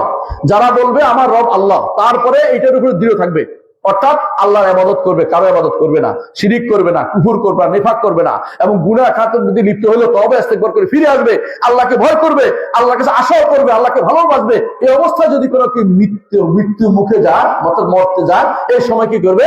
আল্লাহ তাআলা কোরআনে কারীম বলছেন, তাতানাজ্জালু আলাইহিম মালায়েকা, ফেরেশতারা তার কাছে আসে। কি নিয়ে আসে জানেন? জান্নাত থেকে সুগন্ধি কাপড় নিয়ে আসে।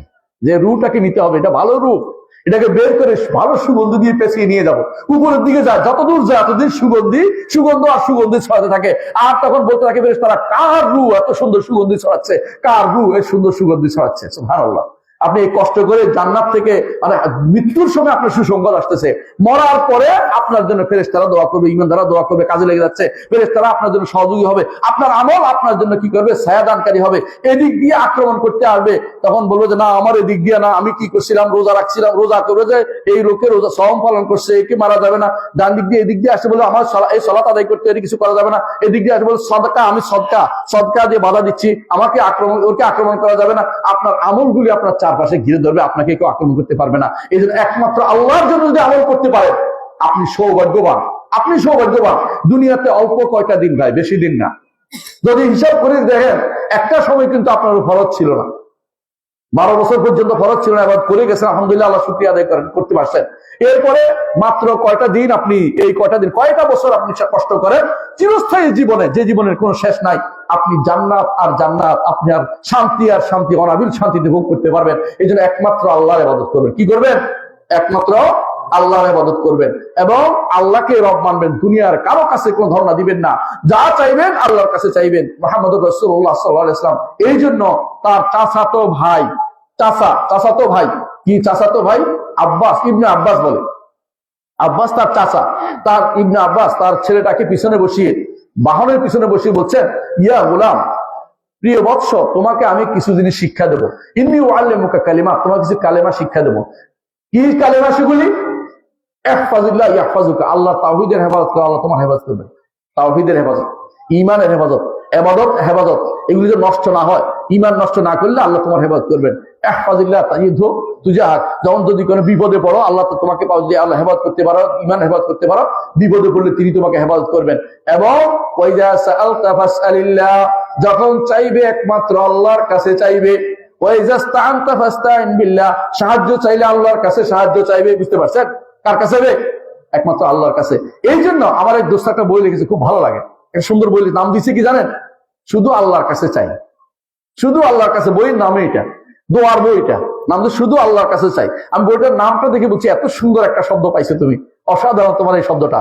শুধু শব্দ চয়ন হচ্ছে ভালো, যে একটা মানুষ দোয়া করবে কার কাছে এটাও জানে না। চাইতে হবে একমাত্র আল্লাহর কাছে, কারো কাছে কিছু চাইবেন না, কারো কাছে কিছু চাইবেন না। এতে সুবিধা কি? সুবিধা হচ্ছে আরশের নিচে ছায়া পাবেন, আরশের নিচে ছায়া পাবেন, যেদিন আর কোনো ছায়া থাকবে না। সেখান থেকে যদি কোনো আপনি দ্বিতীয়বারে যদি কোনো বিনা হিসেবে জান্নাত চলে যেতে পারেন, আপনি হচ্ছেন সেরা।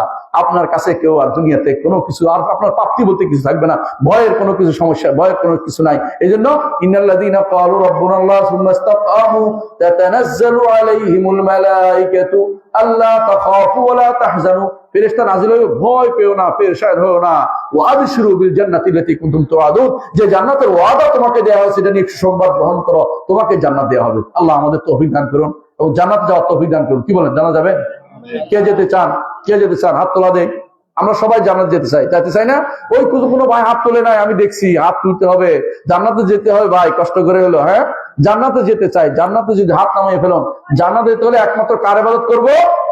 আল্লাহর ইবাদত করবো। শিরিক করবো না, শিরিক করবো না, কুফর করবো না, মুনাফিকি করবো না, আল্লাহর জন্য সবসময় নিবেদিত থাকবো। আমার জীবন মরণ সব কার জন্য হবে? একমাত্র আল্লাহর জন্য হবে। আল্লাহ আমাদের তৌফিক দান করুন। সুবহানাকাল্লাহু ওয়া বিহামদিকা আশহাদু আল্লা ইলাহা ইল্লা আনতা আস্তাগফিরুকা ওয়া আতুবু ইলাইক। আসসালামু আলাইকুম ওয়া রাহমাতুল্লাহি ওয়া বারাকাতুহু।